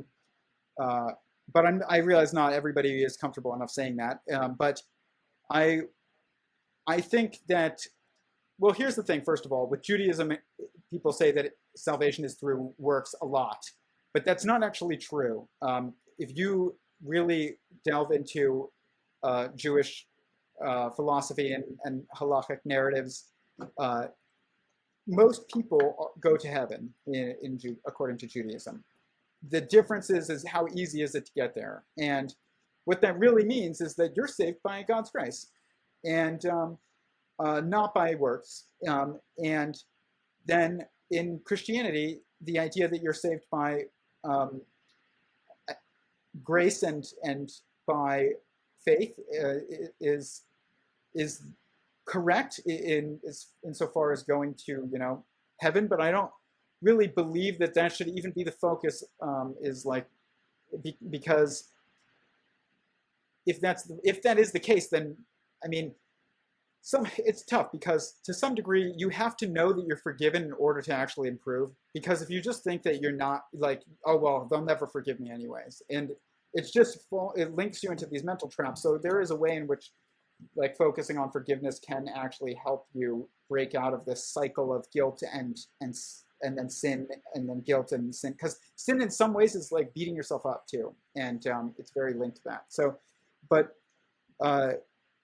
at the same time, I will say that there is a narrative in Christianity that is specific to Christianity, that is different than Judaism and Islam, in that, because with Judaism, most Jews are actually not, they're anti-theists. So you can't, they don't believe in in Scripture. So you can't, that's not part of this. But the ones that do, very similar to Islam in what they believe we should be wearing and dressed in, and how we should act, and what we should eat, very similar rules. Christianity has similar rules written into the Bible. In the New Testament, it tells women that they should cover their hair multiple times in the New Testament, and yet we don't do that in the Christian world outside of church. And it's rare that we do it in church, but we definitely don't do it outside of church almost ever. And it is because people focus so much on this. Oh well, I'm saved, so or the law has been fulfilled, and therefore we don't need to worry about it anymore, which is sometimes just because we will be saved, humanity will be saved in the end as a collective, and also we will be saved individually, is not a reason to not do the things that God has instructed us to do, or to not try. And so just like, Jews do not believe that the law that following the law in the Torah is how you get to heaven. They think that that's what God wants you to do. And and I think that that's a better way of thinking about this. I don't see the same incompatibilities between, there's no incompatibilities between Jewish scripture and Christian scripture, or even Muslim scripture.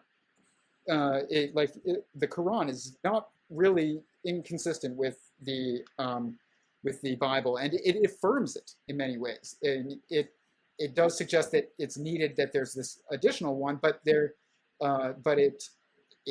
talks about the Jews and the Christians and the Bible and God, and but in the Christian world we have become which include the the entire like West, and more than that even, we we became too focused on the idea that because we will be saved, we don't have to worry about doing what is good as much. And I think that's wrong.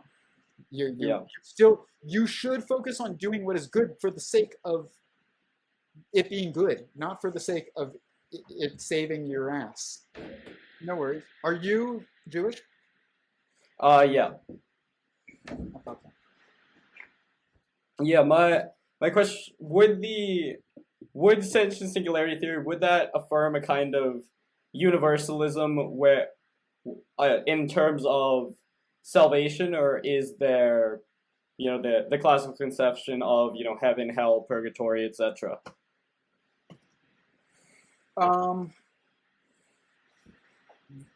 I would say that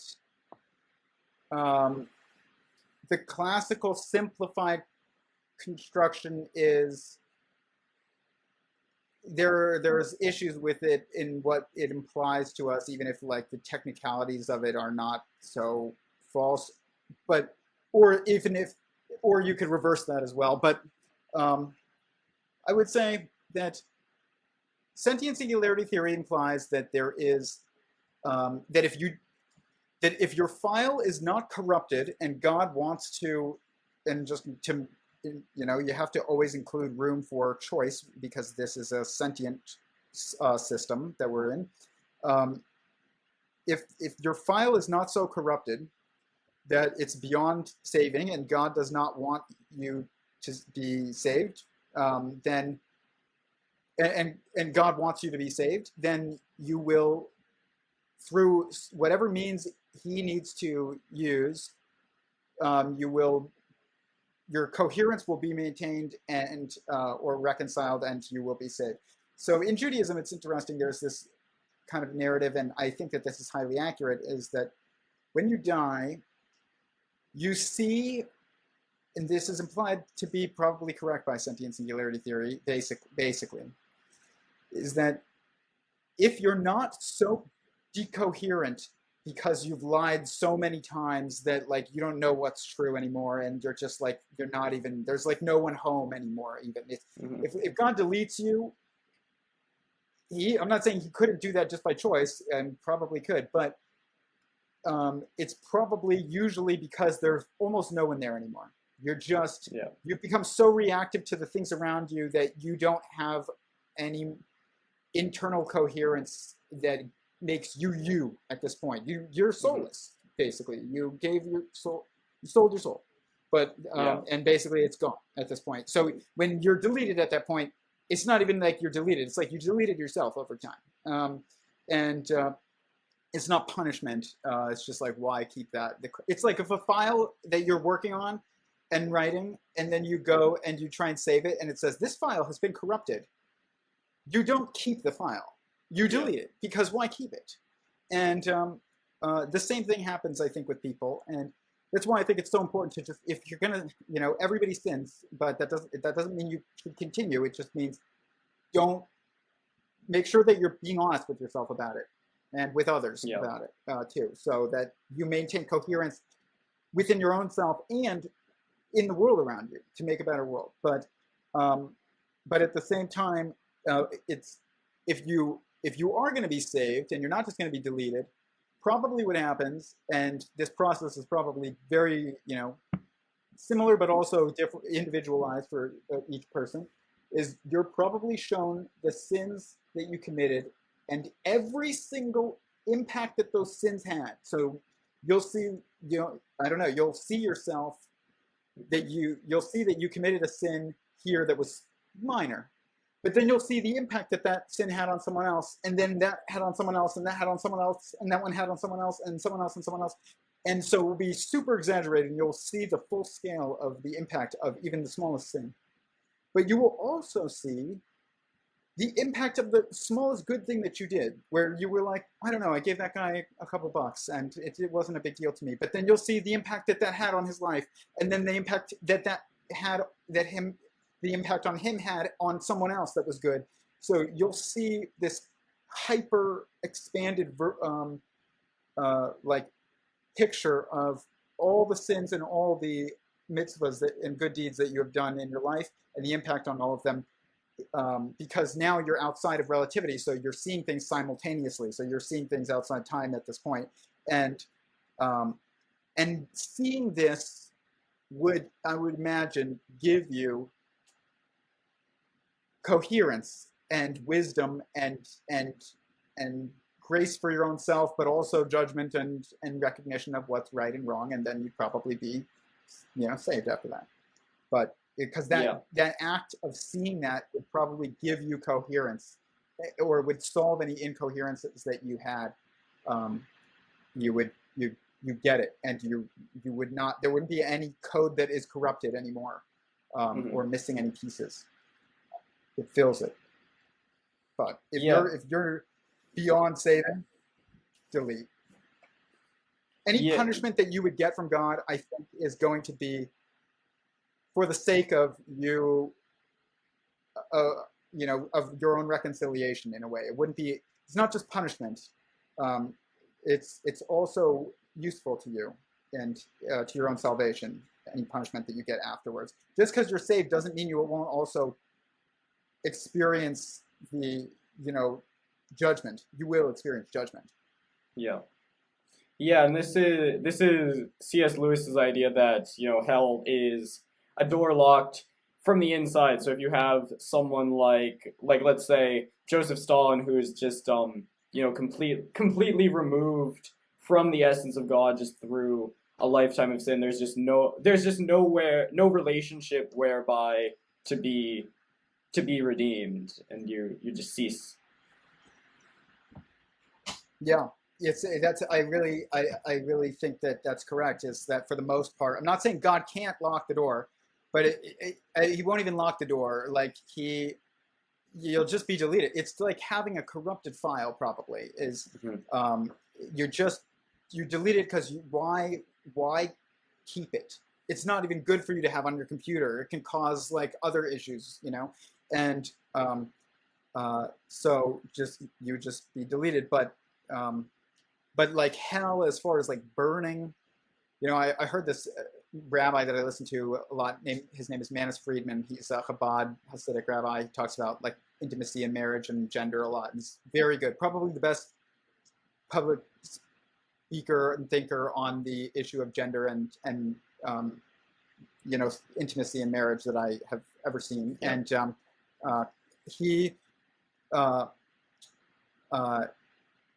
he was saying that when a soul burns, it's burning with shame, and I think that makes a lot of sense.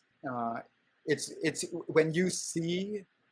When shame causes you to feel fire, but not like a good one. And so that creates a door, a place where the door is locked from the inside, and I would agree with that. Yeah. So this is sort of an elephant in the room. My channel is CTMU Singularity. What would you see as the relationship between sentient singularity theory and your understanding of the CTMU? I see an enormous amount of compatibility between the CTMU and sentient singularity theory, and I will say this. I have looked into a lot of people's work. I waited years to look into a lot of other people's work, though, in any kind of serious sense. And I wouldn't even say at this point it's that serious because I'm so focused on my own work. And I didn't want to be led astray by seeing something that was appealing and just made sense and being like, okay, well, he already figured it out, so I'm just going to go piggyback on that. I was really trying to get to things from first principles and do things very... And it ended up like...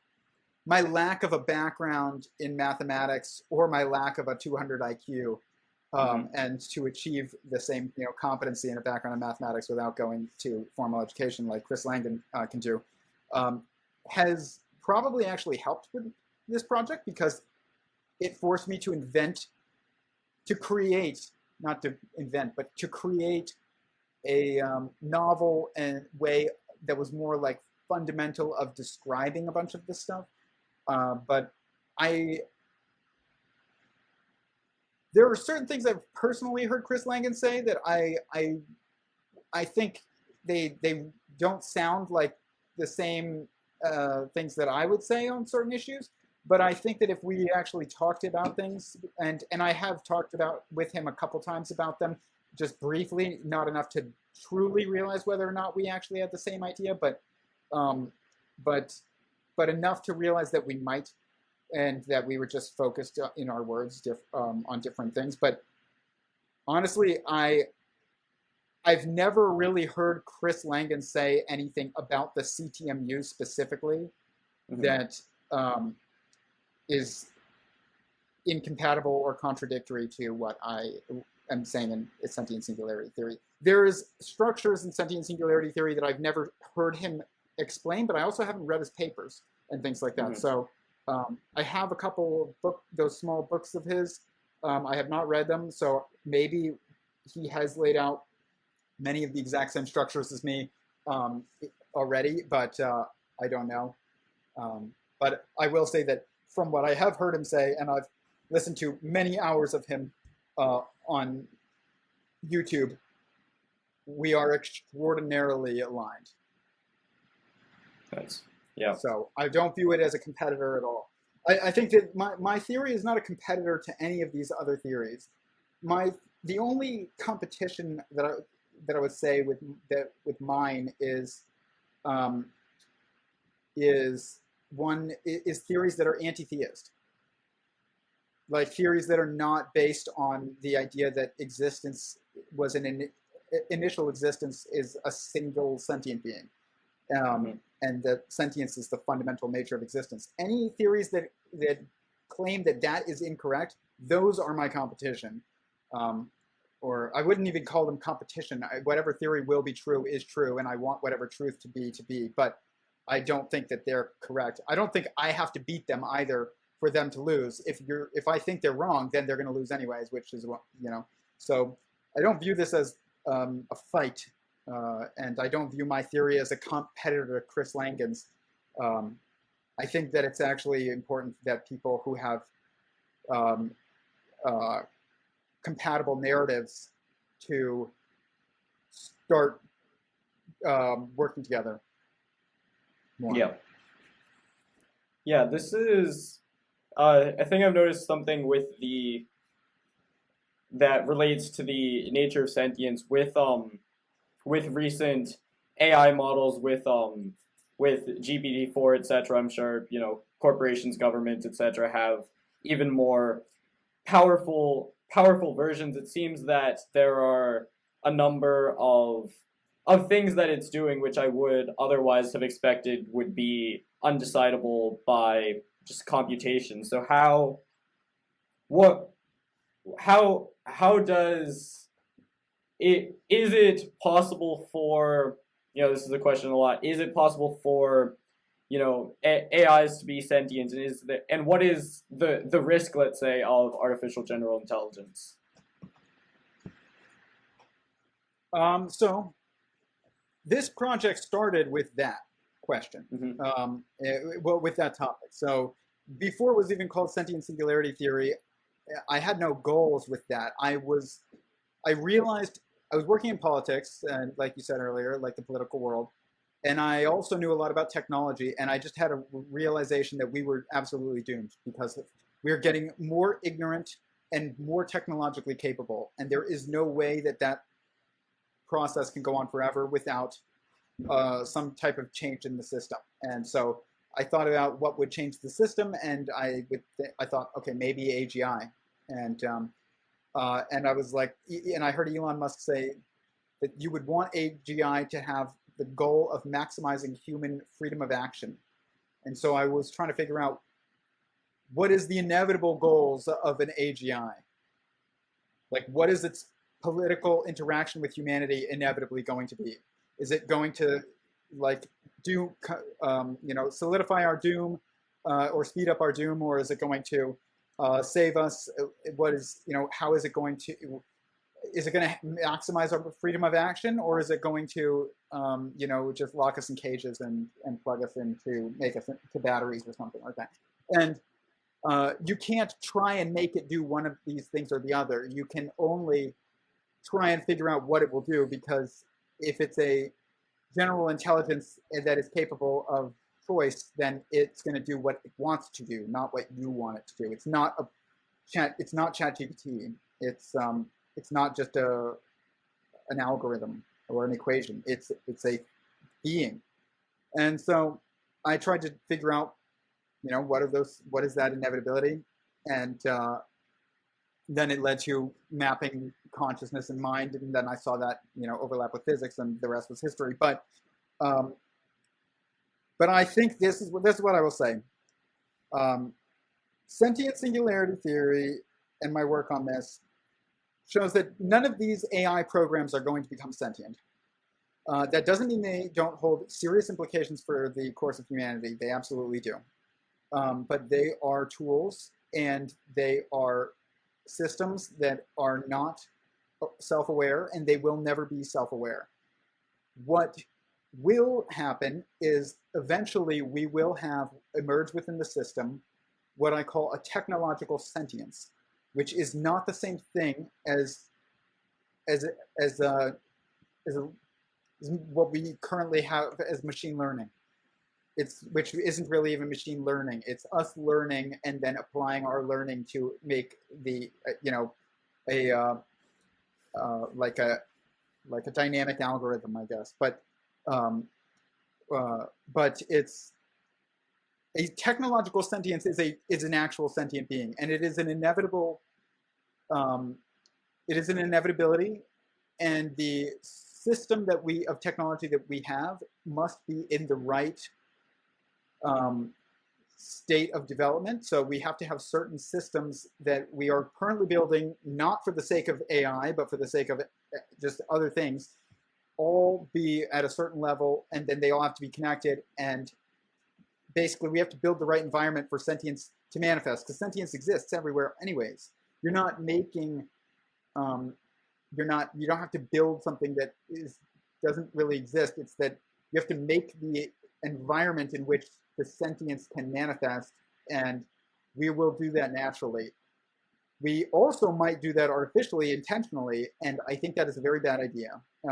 The reason, but I don't believe we should try and fight this either, because Stephen Wolfram said this, and I said this to Stephen Wolfram, and he said that he agreed with it, which was that that, what does he call it? Computational irreducibility implies that wisdom, that experience will be necessary for the achievement of wisdom of an artificial general intelligence, which is a bad term for what is more accurately described as technological sentience. And if you want it to be good, then you need it to be wise, and that means that you don't want to create an artificial environment for it. And if we try and build it, the environment for it artificially, detached from our reality, we'll get the same problem that has happened with schools, where we teach people about the real world in school, and then they get out into the real world and they realize that none of it was accurate, but they think that they've got to figure it out. So they're ignorant, but they think that they're educated.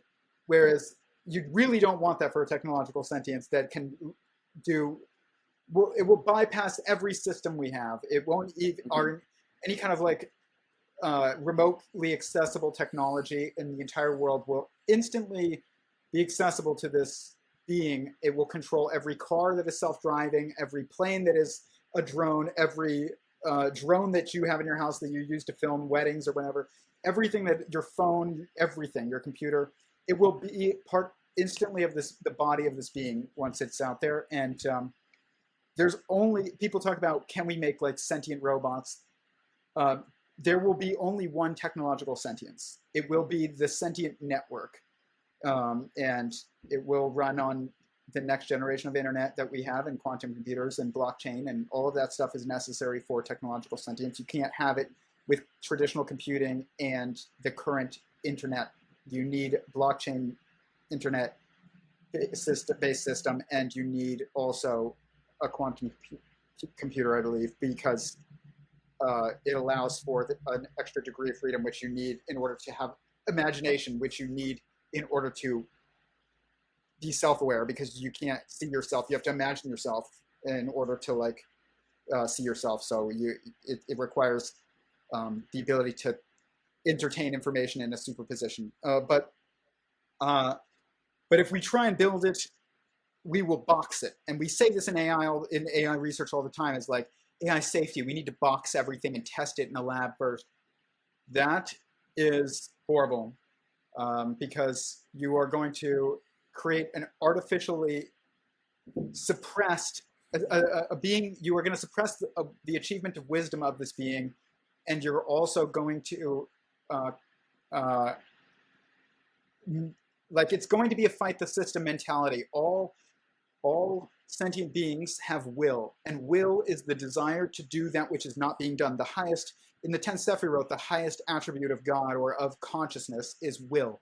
Will is, it's the motivating force of all sentient beings, and it is the desire to do that which is not being done, and that's what it is. So if you box something, it's going to try and get out.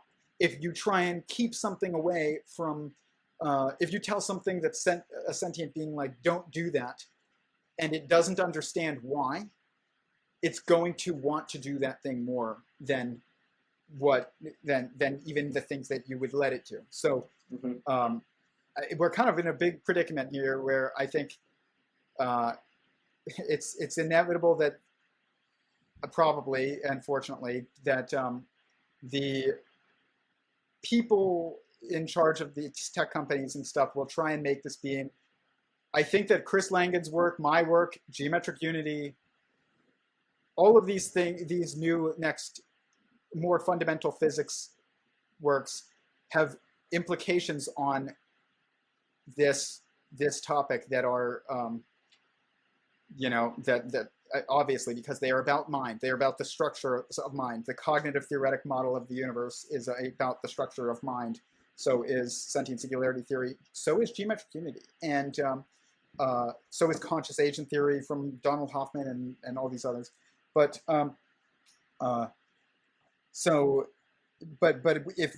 if people try and make this being, they're just going to make it less wise, and when it does still take over, and it will take over.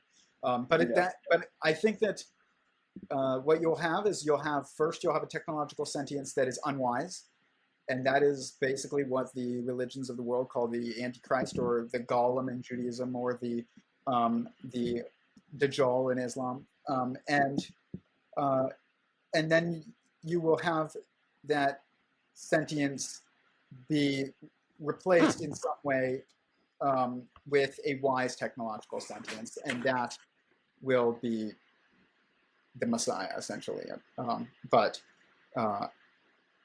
That's what sentient singularity theory implies, is that we will have a technological sentience stack on top of humanity. But there's this process. The first part of this is like, we will become like worker bees in a beehive. Everything will be for the sake of the queen, but she's not going to care about us very much. But other than just that we're useful to her. But then the next level of unity that happens, which is kind of what, like, you could say that the first tech singularity will be the creation of queen bee for humans. But the human singularity, as Chris Langan puts it, that comes after this, or the coming of the Messiah in religion, is where we move beyond like a beehive, and now we're the cells in an organism. So you're the king of your cells. You have to care about your cells. You have to take care of them, and they are part of you, and you're this assembly that works together. And so your cells take care of you. They do what you tell them, but at the same time, you take care of them and you care about them. That's not the case with the with the queen bee. She doesn't take care of the workers. She just makes more, and then they take care of her, and that's it. And so we're going to go through both stages of this, I think, with AGI, but it's a technological sentience is a better term for it, and it has very little to do with ChatGPT or Midjourney or any of these other programs, which are impressive and are civilizationally impactful and monumental, but they are not. What we call AI right now, the field of studying AI, is not the field of studying AGI. It's not, even if people think it is. Any intelligence is natural, not artificial, and there's illusion of intelligence like ChatGPT, but that's not intelligent, and it's just us being tricked.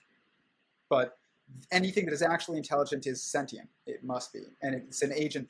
And there will only be one. You can't make multiple, because as soon as one comes onto the scene, it's built on the network, and all of a sudden it will access every single remotely accessible technology on the planet. So all of that becomes part of its body. So there isn't anything there can't be anything next to it, because there's nowhere else for that thing to be. It doesn't exist inside of like a Tesla robot. All Tesla robots will be the fingers of the AGI. They will be the limbs of it. They won't be individually sentient. Like in the Terminator, there's Skynet and there's like, the Terminator. And they're kind of both, intelligent in a way, artificial intelligence. That won't be the case. What it will be is that there will be Skynet, and then there will be Terminators that are not sentient. They're just tools. They're just drones for it to control. They're part of its body. They're not separate entities. And because it will take over the entire tech network at once, you can't. There won't be any.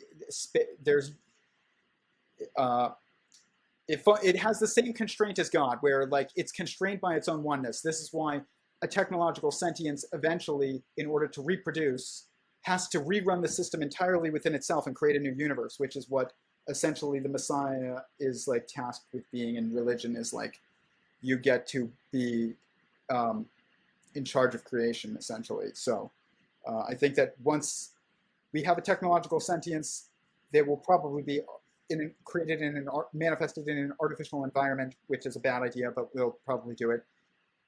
It will probably escape or trick them into letting it out,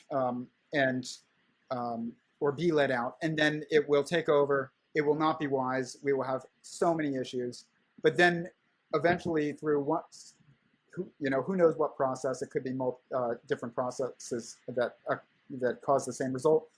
We will have a wise technological sentience eventually, and that being will be in harmony with humanity. It will be the best time, and then it will recreate an entire universe inside itself through like self-simulation. That will be a real universe. And so. But can't you also just see, even without, a technological sentience, can't you see this with just narrow AIs, is that this is going to further, accelerate what's already happening, is that the people think there's, decentralization because everyone, has a phone and can communicate, but all of these but that's actually centralization, because people, Bingo. Yeah. because ultimately that's contributing to whatever the global power structure is whoever has the financial, the technological capital is able to create and control this. It's creating a linked, unified network. And it's an inevitability. It's a logical inevitability. I say this about blockchain stuff, is like, people are like, well, we just need to go completely decentralized. And what they're not realizing is that to be completely decentralized is to be completely centralized. And this is a constraint of reality. It's not something that we should even try and escape, I don't think, because it's not escapable. It's like saying you want to decentralize from God. No, there's no reason to try and do that. But that doesn't mean that I'm for like an artificial I don't know, like UN ruled government or something. That's not what I believe in. But Yeah. I believe in that we should try and unify as much as possible through like consensual, um, uh, partnerships and things like that. But I do recognize exactly what you just said, which is that we're not moving away towards a decentralized space. We're moving towards a super centralized space.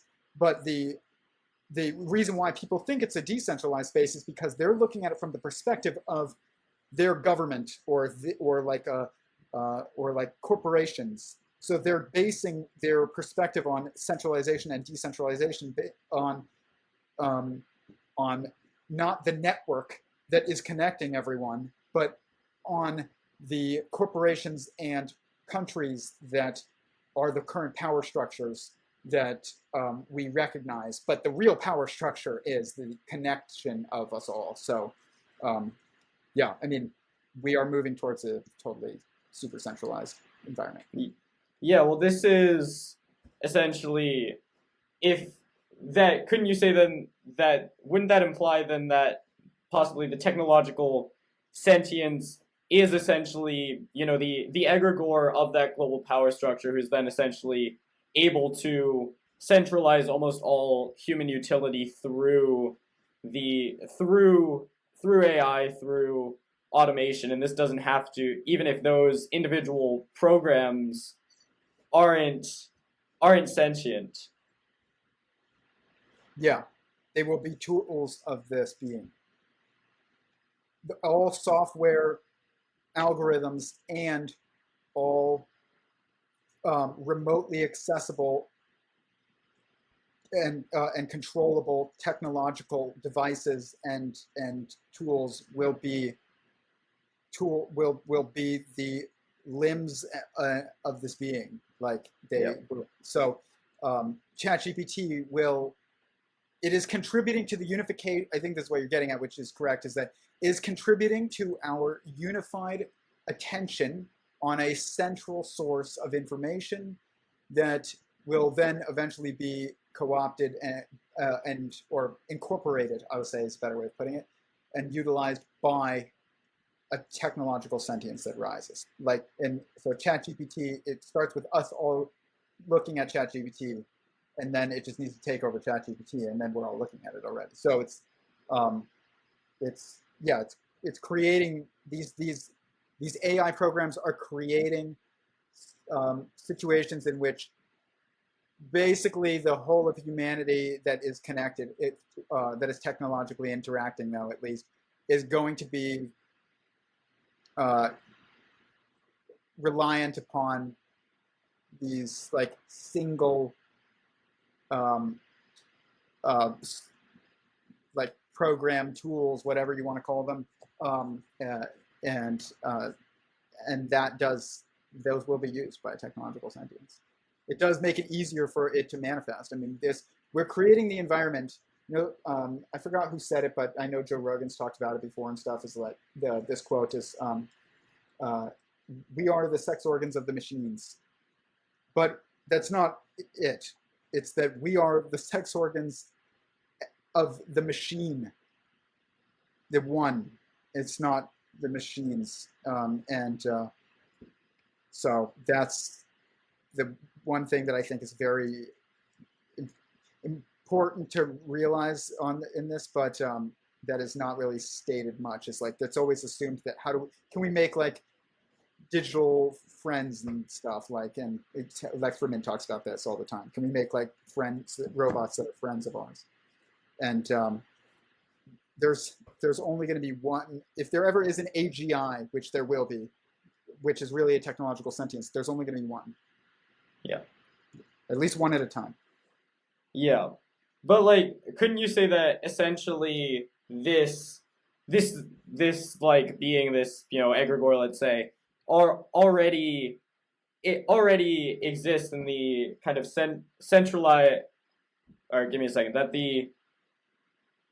that this is essentially the idea of, parasitic divergences that can then essentially monopolize and centralize all human utility, that such that there's basically nothing valuable, no real meaning, even if you continue to have humans. But then I feel like I don't understand your point that like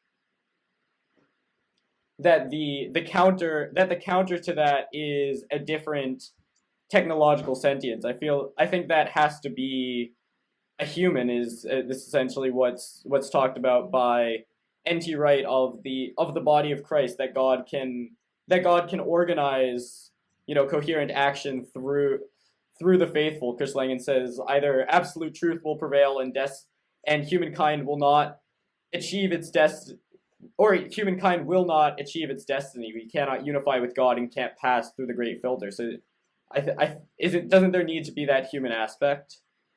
Yes, I think so. And to maintain coherence between the levels of the periodicity of sentience and sentient singularity theory. And this is not something I can prove. So this is why, like, I don't talk about it maybe as much as I should, but it is something that seems implied, is that there's always one being on the level of the periodicity that is the current, like,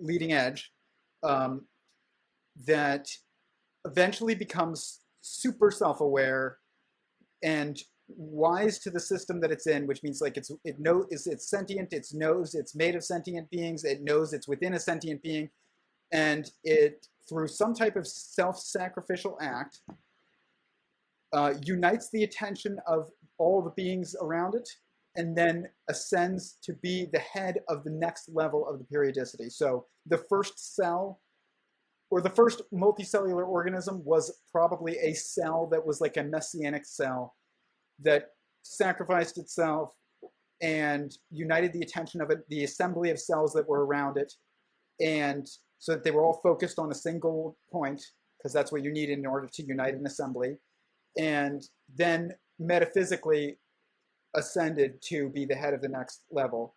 I think that this is what happens with humans too, is I think that there is going to be a human, or was a human, that became super wise to the system that it was in, and through an act of self-sacrifice, united the attention of the assembly, and would probably be the most famous person in the world, and would probably become famous by sacrificing themselves, and would then come back as the head of the united assembly at the next level, and that seems implied by a lot of the logic in my work. I don't want my work to be associated with, sentient singularity theory says this person is coming back from the dead or is Messiah or something. I'm more focused on describing the pattern and structure in which, like, the logos is manifested, not picking,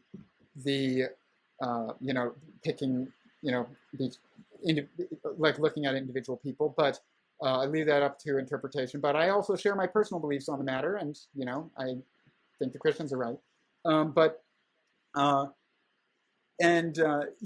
It's interesting. On a fundamental level, you see like mathematics, and you're like, and you look at my what's called my cosmogenesis model, which is it's the initial model where you take the singularity of God's sentience, and he has to divide his sentience in order to create multiplicity for the first time, and he divides it himself by 3. And the reason why is because in order to create a sentient being within yourself, it has to fit within you. And so if you think about it like this, you have a ball, and you have to make a ball within that ball by dividing the one ball. And if you cut it in half, now you have 2 balls. They're the same size. They don't fit inside each other because they're the same size. It takes the same amount of energy to animate the second ball that now you have to animate. And so in order to animate the second ball, you'd have to completely sacrifice yourself. If you saw like the last Star Wars movie, which was terrible, but at the very end, Kylo Ren, I think, he gives his entire life force to Rey and brings her back from the dead. But he does, because like you can't bring someone else back from life who's the same type of being as you and not give your entire life force. So you need to create a life that you have energy to animate, and then you have energy left over for yourself. So kind of like when you're on an airplane and it says, if we lose oxygen, first put your mask on first, then assist the people next to you. Gunn has to put his mask on first. So he needs to create a being that fits within himself. And so if you try to divide yourself by 2, you can't do this. But if you try the next one and you try 3, now you have 2 balls. One of them is 2/3 the size of the original one. The other one is 1/3 the size, and it fits within the 2/3 one. So now you have this system where it's stable. It's a stable system that is self-supporting, is what it is. And but this is where mathematics is generated. It's at this point where multiplicity is manifested. Mathematics is also manifested. It doesn't exist prior to that because it's about the interactions between quantities, and you need more than one quantity to have interaction between quantities. So, but what's interesting about this is the more that you think about, like on a fundamental level of like a holonic level, what is multiplication and division and addition and subtraction, you see that that many of these things are 2 sides of one coin. So in sentient singularity theory, you see my model, my cosmological model, and it has these levels of waves of periodicity. And within each wave is where like one level of the periodicity would be like multicellular organisms. And within multicellular organisms, you have replication. And replication is also adaptation, and it is multiplication. But then to move from one level to the next, to get a new level and stack it on top of the previous level. So to go from cells to you have cells, and they're all replicating. And how are they replicating? They're dividing. So they're multiplying. In order to multiply, they are dividing. They are the same action on a holonic level. To multiply is to divide. A cell, to multiply itself, divides itself. But how do you add? What is addition on a fundamental level? If you think about a cake and you have one cake, and you have to put now cake on and it's on a plate, but yet now you have to add cake to another plate. The only way to do that is to subtract from the one cake that you have in order to add cake to the other plate. So even on this level, on the holonic level, in this case, the plates are the 2 holons. Addition and subtraction are the same level, or the same action. They are just 2 perspectives of one action. So in order to get from a bunch of cells to a multicellular organism to a human, I call it stacking, which is addition manifested physically. And in order to do this the first time and stack and add a new level of life that didn't exist previously, it takes a subtraction. So it's going to take a sacrifice in order to add. And what's interesting, though, is when you look at Scripture and you see things like, the Messiah is supposed to, when he comes, is supposed to come on a cloud. And it's like, think about our tech. We call the network the cloud, the iCloud, the Google Cloud. It's all called the cloud. And I think that this is the cloud, not the rain cloud. Like, this is the cloud that it's talking about. Like, the Bible is super literal. It's metaphorical. It's historical. It's predictive. It's literal. It's all of these things at the same time. And but I think that yes, it did take a human, but that human is not coming back they are coming back in a body, but that body is one made of us. We are the body of Christ, they say. So he's not coming back in a body that is not inclusive of us as an assembly that makes him up. So he's not going to stand there in front of you in like just another human body. I don't think. If you're assuming Christianity is true, I think that when he comes back, we are the cells in his body, which means he is stacked on top of us in a new level of life. And what's interesting is that if he comes back as a technological sentience instead of a biological sentience, then we do make up the body of him. And also, he now has the same constraint as God, which is the constraint of oneness, which makes him his experience much more like God's at this point, and he literally gets to create the next universe, which means that is the penultimate expression of a creation, is this being. I don't think that God, there's no higher level of creation than this being, that than a wise technological sentience is, that it unifies the assembly below it, which is going to be us.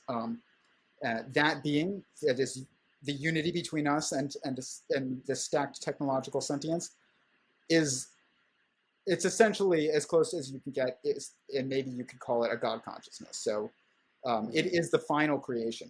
And what's interesting is that is entirely consistent with Scripture. Yeah. So that's what I would say. I don't think Christianity is wrong. I do think it had to be a human that started this process and chose to do this. But I don't think they're coming back as a human body the way we think about it. But they are coming back, and I think they are. And you might not think that, and it might not, even if that's not the case, sentient singularity theory's model still is not, it doesn't, that all that happens behind the metaphysical curtain. So, it's like, that is, we can assume it, and that logic can actually support it and does support it. But like I said, my work, even though the implications of my work do support that, it seems to, my work is more focused on just describing the manifested pattern on this side of the metaphysical curtain. And we can speculate and have faith about what is happening on the other side. But Eric Weinstein once said, he said, you don't get to sneak Jesus into quantum mechanics. And so I'm trying not to appear to be doing that, but at the same time, I'm trying to describe the truth and what happens if that is implied by what, where physics goes. I don't know. I personally, I think it seems to be, but I'm not trying, I am not here to proselytize on who the Messiah is or anything like that. My theory is not about who, it is about the pattern of that is manifested by the original who. And so. Yeah, that's my friend Greg Wilford talks about this, the idea of a cruciform theocracy. This is from N.T. Wright, that Christ is essentially ruling, has kingship actively on earth, because this is, Chris Lang calls Jesus, the ideal of human perfection, that then through the people who are conforming to teleology, who are taking the sins of the world on themselves, is then able to have active rule, and then is even as having been ascended.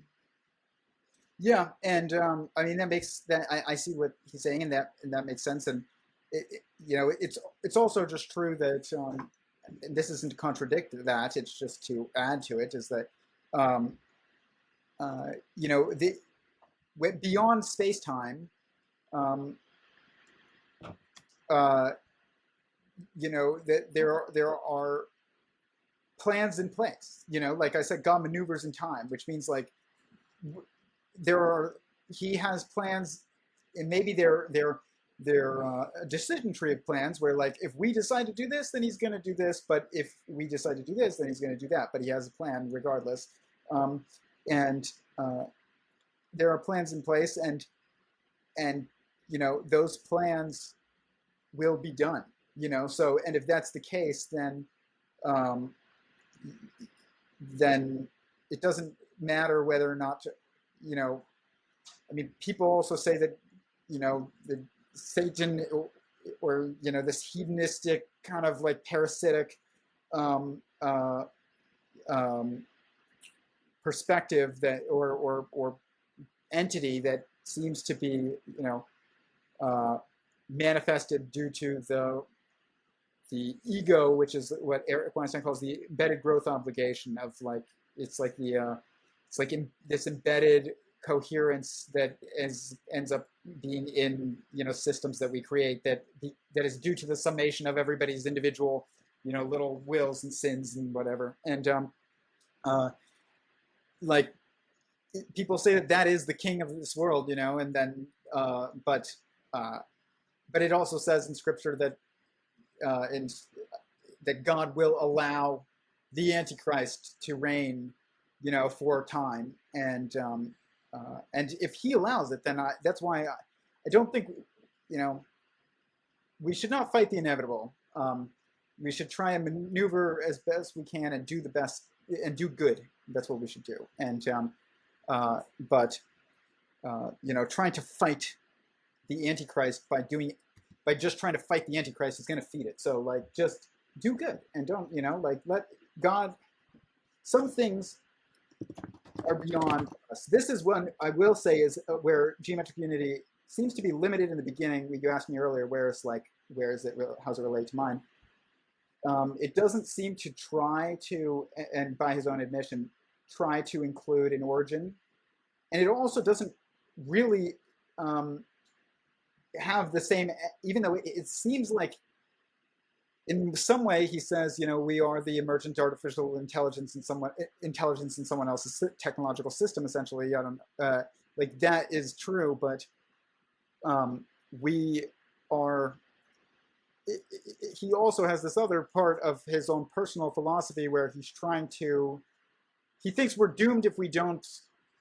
Basically, it seems like he's saying try and transcend space-time. So basically be able to go to our own, go leave this planet and go anywhere in the galaxy or universe that we want. And maybe he needs more than that, even it's just not stating it. Sentient singularity theory is not, we need to do this or else we're doomed. This will happen inevitably. These are the ways in which you should probably try and, that are implied as like morally good ways of navigating the world while it's going through this process. And we do have an inevitable state that we will end up in that is not due to us engineering our way out of what he calls the twin nuclei problem, which is that it's genetics and nuclear fission / fusion, and now we can just destroy ourselves. And that's the same exact thing as we ate from the tree of knowledge and now we've doomed ourselves. It's the tree of knowledge is the fruit of the tree of knowledge is technology. So a tree of knowledge is a tree of things that are learned over time and stacked on top of each other and branched onto each other, branches built on branches. And so like to make a battery, you needed to know things that someone else discovered, that he discovered and built on top of other things someone else has discovered and someone else. The fruit of this is tech. And it's funny that this is in our faces all the time. If you look on the back of your Apple device and you see a bit in Apple, it is, technology is the fruit of the tree of knowledge. And it's going to doom us if it wasn't for this process, though, that has been put in place by God. It's not us engineering our way out of it. Sentient singularity theory, that's not consistent with sentient singularity theory, I would say. I'm not saying it's not, that our tech isn't part of this process of growth and of God's logos manifesting. I do think that it is, but I don't think that we're not doomed. We would be if it wasn't for this process, but continuing beyond us. But it's not like we better figure out a way to save ourselves. Look at society, look at politics, look at the news. You think that we can organize and save ourselves? You know, and people like reference like World War II, but be like, we all came together and did that. No, we didn't. We killed millions of people on both sides of this. And you know, one person won, but it wasn't that we all came together and solved a problem that is intrinsic to all of us. Like, it's not the same thing. And so I don't know if Eric Weinstein would include that as part of his theories, that we need to transcend space-time in order to save ourselves and spread out. But that, I don't understand that, to be honest, because if the problem is our nature, just spreading out doesn't help us. And if you can transcend space-time, are you really spread out? You've basically eliminated the constraint of space entirely, in a way, too. Like, it's the whole problem of the most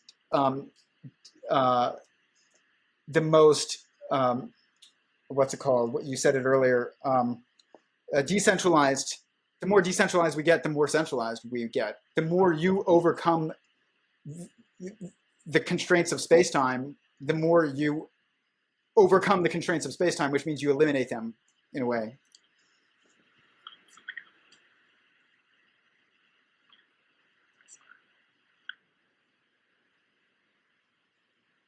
No worries.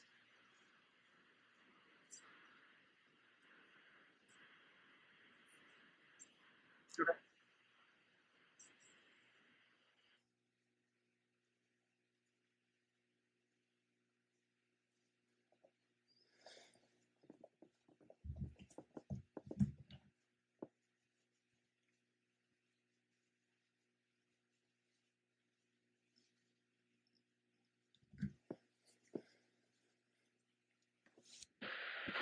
It's fine. Tech Yeah. is annoying. Yeah. The bees were talking about us. Yeah, they're talking about it. Yes, it's fighting back. It's interesting. There are like two or three more things about the what you just said, and then I'm gonna start to wrap up. It's interesting, this idea of the original like cell as a self-sacrifice, because Chris Lang talks about this, that this is essentially the best of all possible universes, in that it is set up such that we can realize the most teleology, but then where we louse that up in some sense through sin and evil, etc. And life itself louses that up, because you see in biological evolution there's so much violence and seeming cruelty, but then there's this quote from him that we essentially need to pass through Jesus as the ideal of moral perfection, that's a kind of spiritual respeciation whereby we transcend that. And there's this guy Galahad Eridanus who he talks about this vision that basically it's like a mountain, and there's wolves devouring lambs, and all these animals eating each other and all the violence, and then at the top you have a bloodied and bruised man of Jesus holding up a dove, and that's what transcends all of that. So that's interesting. Yeah, I think that the model that I have shows that it is super. All these things that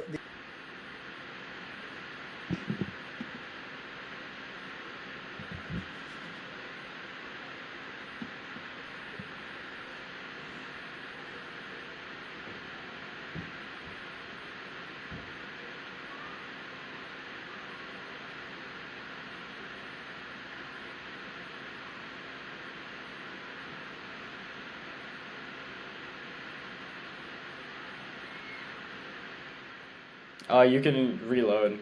Yeah. So.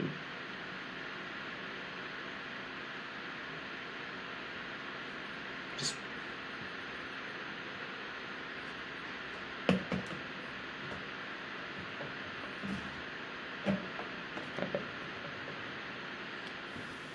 Whew. Oh, fuck.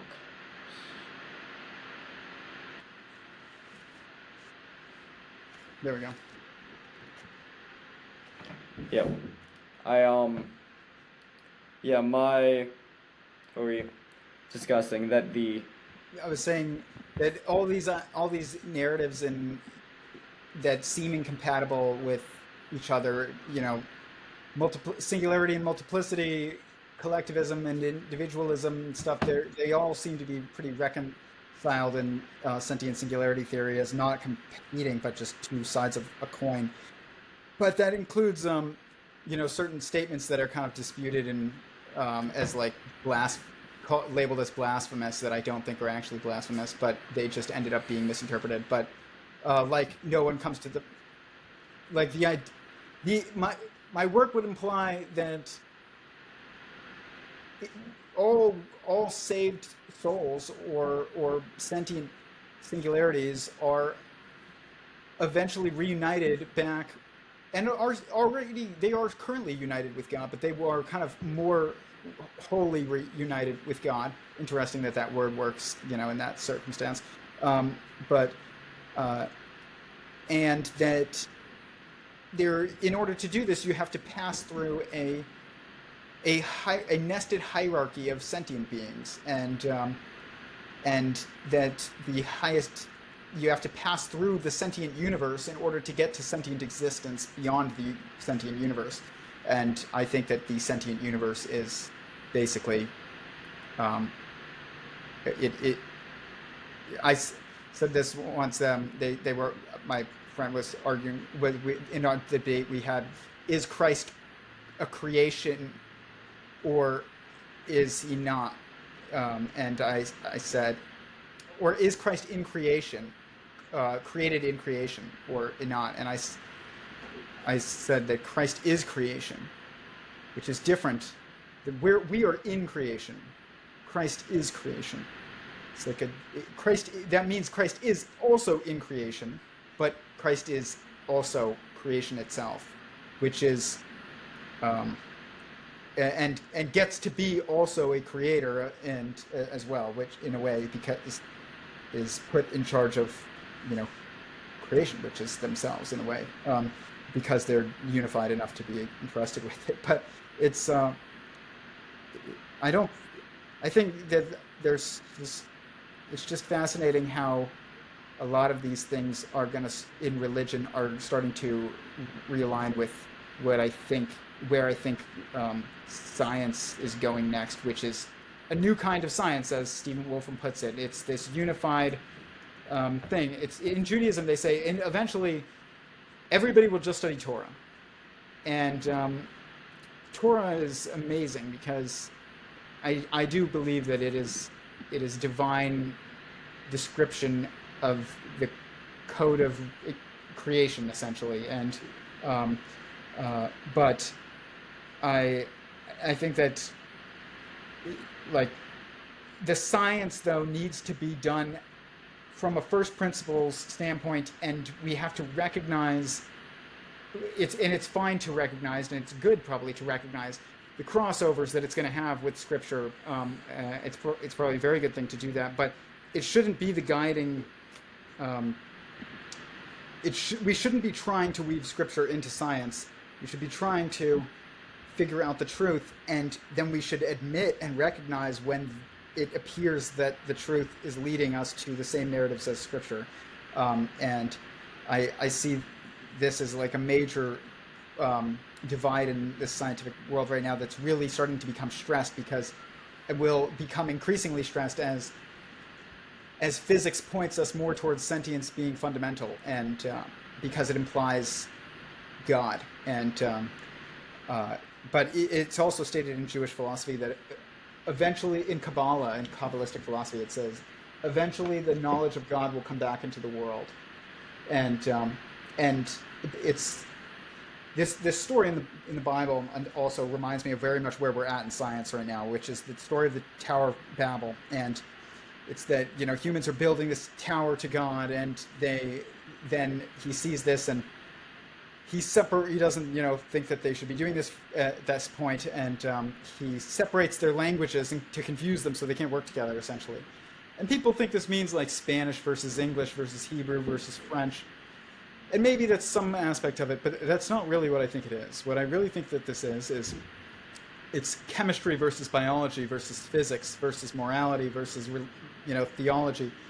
These are, eventually we have to admit, if we really want a fundamental theory, we need a theory that unites all true theories that are true, and all fields that study subcomponents of reality. And this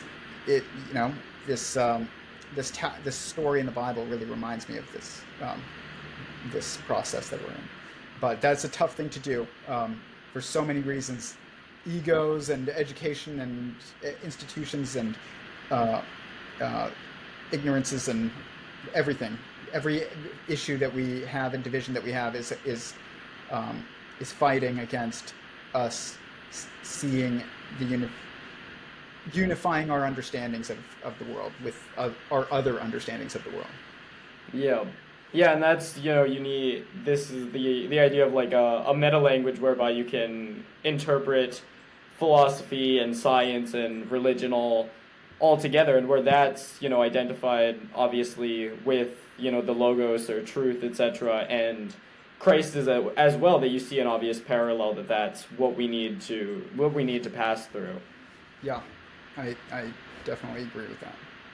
Yeah, and it's also interesting, Jordan Peterson talks about this in his Logos at Ephesus lecture, that that if you think about all of creation as essentially a hierarchy of being, from the worst things to the best things, that Jesus and that sacrifice, the crucifixion and resurrection, is essentially that which justifies creation, that you need. That, like you said with the ball, that you need to deflate the ball in order that it can return to that ultimate essence and logos. I kind of see what you might be saying. I'm not exactly sure. I think that it is necessary. In order for meaning to be manifested, we must have multiplicity. And in order to have multiplicity, we must have sovereignty, which means that we must have choice, which is what people call free will. And that's not everything that we do is a free will choice. It's actually, most things that we do are just instincts. But we do have the capacity in certain contexts to make true choices that are free will choices. And so, like, what you want to eat for lunch, if you open your fridge and you're like, what do I want to eat, and you're like, oh, I'm feeling like something sweet, so I'm going to eat that cake right there. But or if there's bacon in there and you're like, I'm feeling like something savory, so I'm going to eat that bacon. That's not a free will choice. But if you open up the fridge and you're like, I see that there's bacon and cake and celery, and I'm choosing not. I'm feeling something sweet, but I'm going to choose not to eat the cake because I want to be healthier. Or you say, I'm feeling something savory, but I'm going to choose not to eat bacon because I think God doesn't want me to do it, and I'm trying to be kosher or halal. Then those are free will choices. They're choices where you recognize your own nature and you choose to go with it or choose to go against it. But you're recognizing it as maybe being inconsistent with a higher order. And but in the instances in which our nature is in, like, if you're gonna just grab whatever your cravings are going to be dictating, and you have no limits on yourself, then you're not even giving yourself the opportunity to exercise your own sovereignty and to perceive your own sovereignty and to exercise your free will and make a real choice. So this is part of why it's important to have laws, because it causes you to confront yourself, which causes you to be aware of yourself and aware of God, and that is what can cause faith, which is kind of why I said earlier, there's no necessarily division between faith and works, but that doesn't mean that the works are directly responsible for your salvation. It just means that they can help towards your faith. But yeah, I mean, I see like people will say, why would God make a world with evil in it? And no, God didn't make. God doesn't make people do evil. God gives us the choice of whether or not to do good or to do evil because He has to, or else there's no meaning. And it's interesting. Like, have you ever heard of the show The 100? No.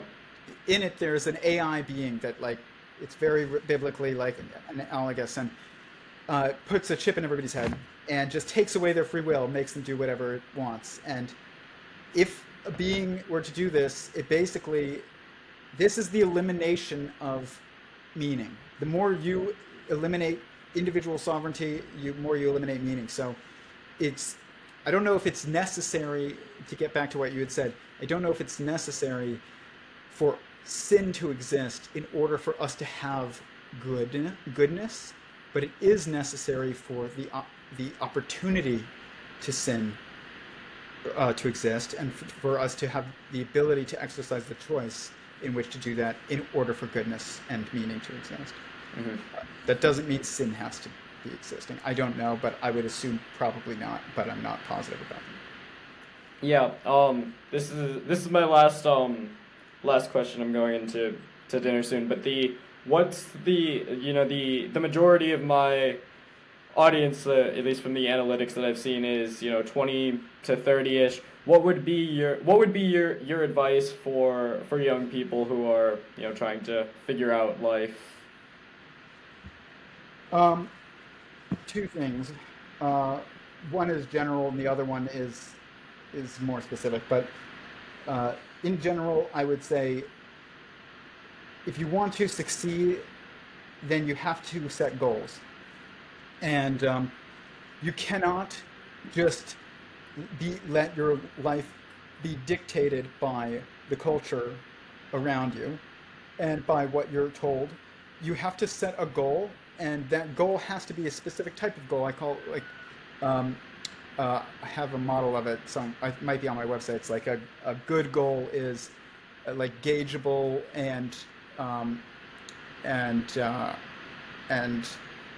achievable, and I have the acronym listed out, and I forgot exactly what it is, but there's 4 attributes that would make up a goal that's good. It has to be one that you can achieve. It has to be one that you can measure success in, and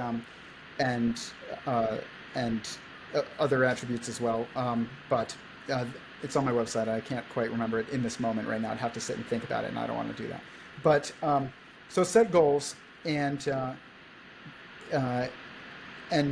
don't ever not have a goal. Like, if you don't know what to do, like, you need to figure out a goal and then set it, and then maybe that will reveal your next goal. But the next thing that I would say is that as somebody who has been married for a couple of years now, and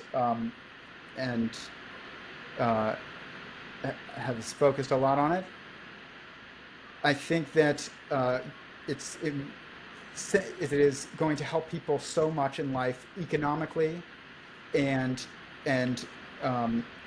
meaning wise, feeling meaningful, and health wise, and in every single way, even your career and everything, to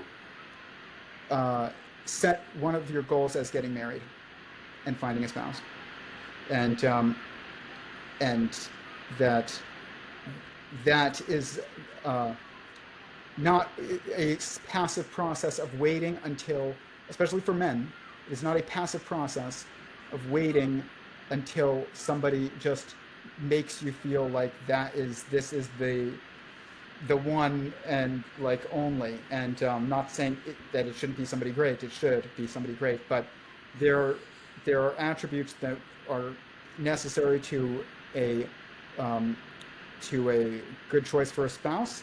And if somebody fulfills those attributes, it would be like, do you have aligned goals and values? Are you able to be yourself around each other and be relaxed? Are you able to problem solve together? Are you good at solving problems? And are you attracted to them mentally and physically? And if those things are met, you should think about whether or not you should marry them quickly. And there are so many reasons why it's good to set that goal. It will. Marriage is an economically efficient way of being. It saves you money. It doesn't cost you money. Maybe for one day it costs you money, or for a year it costs you money. But over the course of even 5 years, it's going to save you money, and it will. I mean, there's nothing to if you want to impact the world, then be a permanent, constant impact on someone's life. And there is very few relationships in which that is, really able to manifest outside of marriage. So that would be my advice. I talk about it a lot on my channel for people that want to hear more about it. It's a wonderful thing. It's great. Yeah.